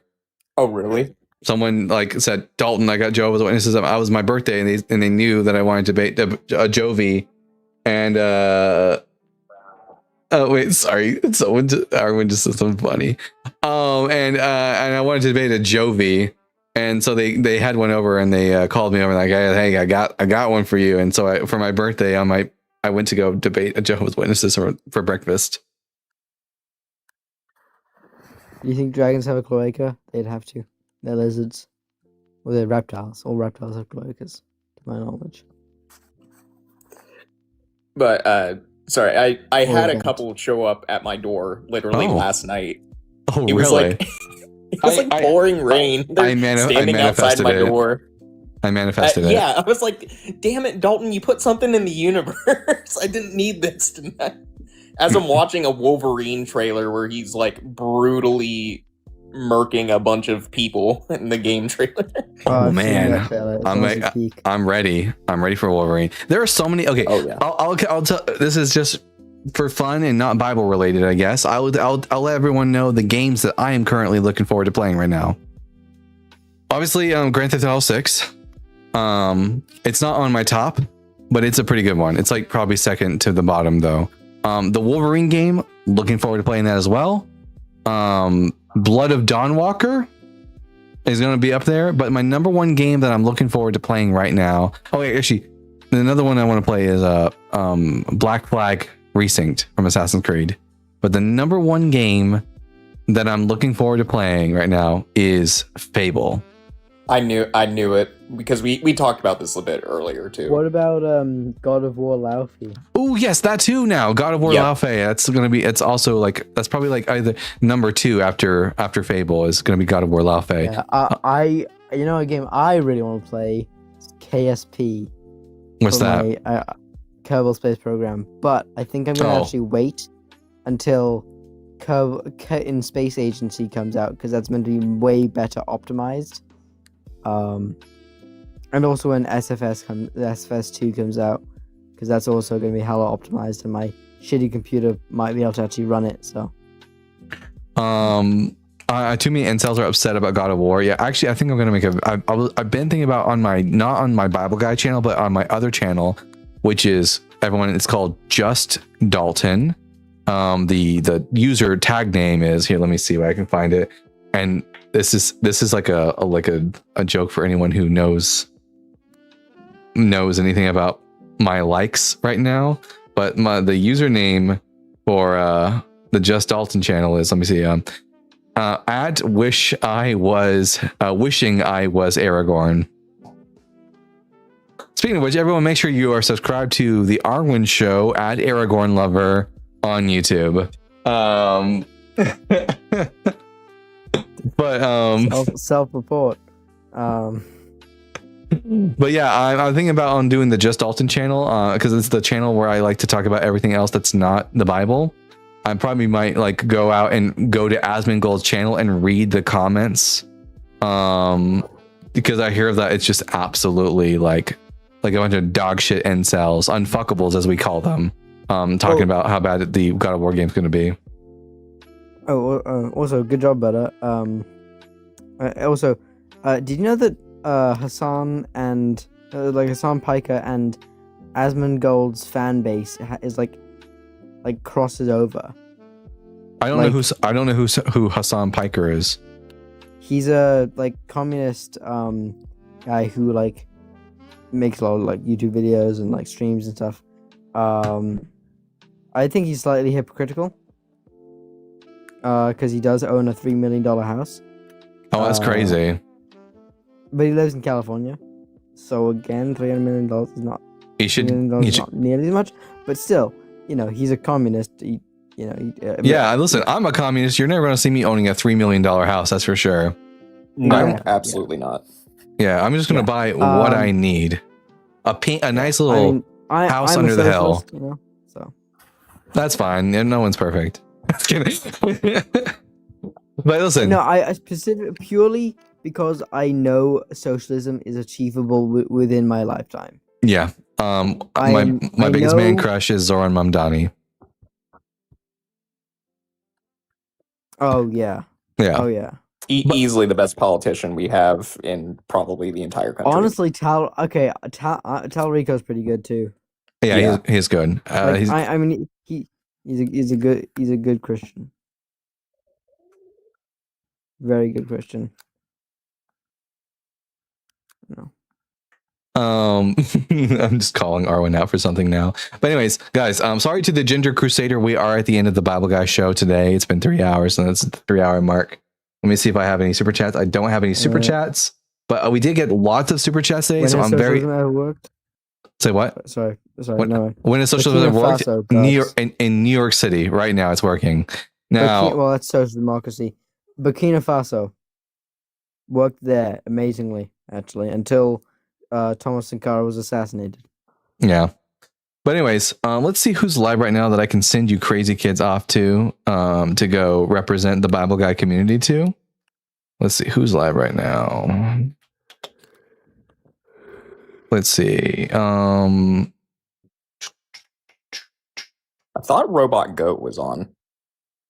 I hope so. Yes, she is. They are. Everyone go over to the Robot Goat show. Tell them that the Bible Guy sent you. Represent us. Be good boys and girls out there. All right. We'll go out there, represent us on the Robot Goat show. Tell them that the Bible Guy sent you. And with that, I've been the Bible Guy. Yeah. Remember to keep reading, keep learning, and we'll see you all again later tonight when we do the Bible Guy After Dark show. Bye.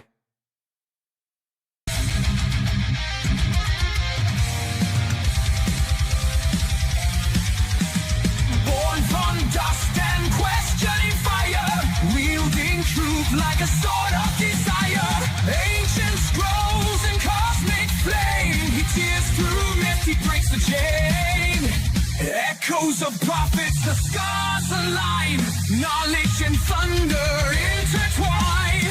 Reason ascends where blind faith fell. He reads the word and he reads it well. The Bible Guy, seeker of the light. Through time and fire he rides the night, with reason's blade and wisdom's cry. The world shall hear the Bible Guy. Scrolls of ages, words aflame. He dares to question every name. From Eden's dawn to Calvary's sky, he breaks the chains of every lie.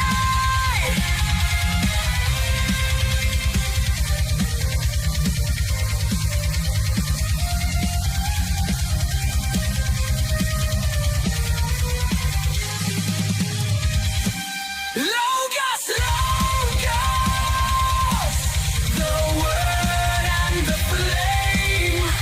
Reason shall rise and truth has a name. The Bible Guy, he shines with reason.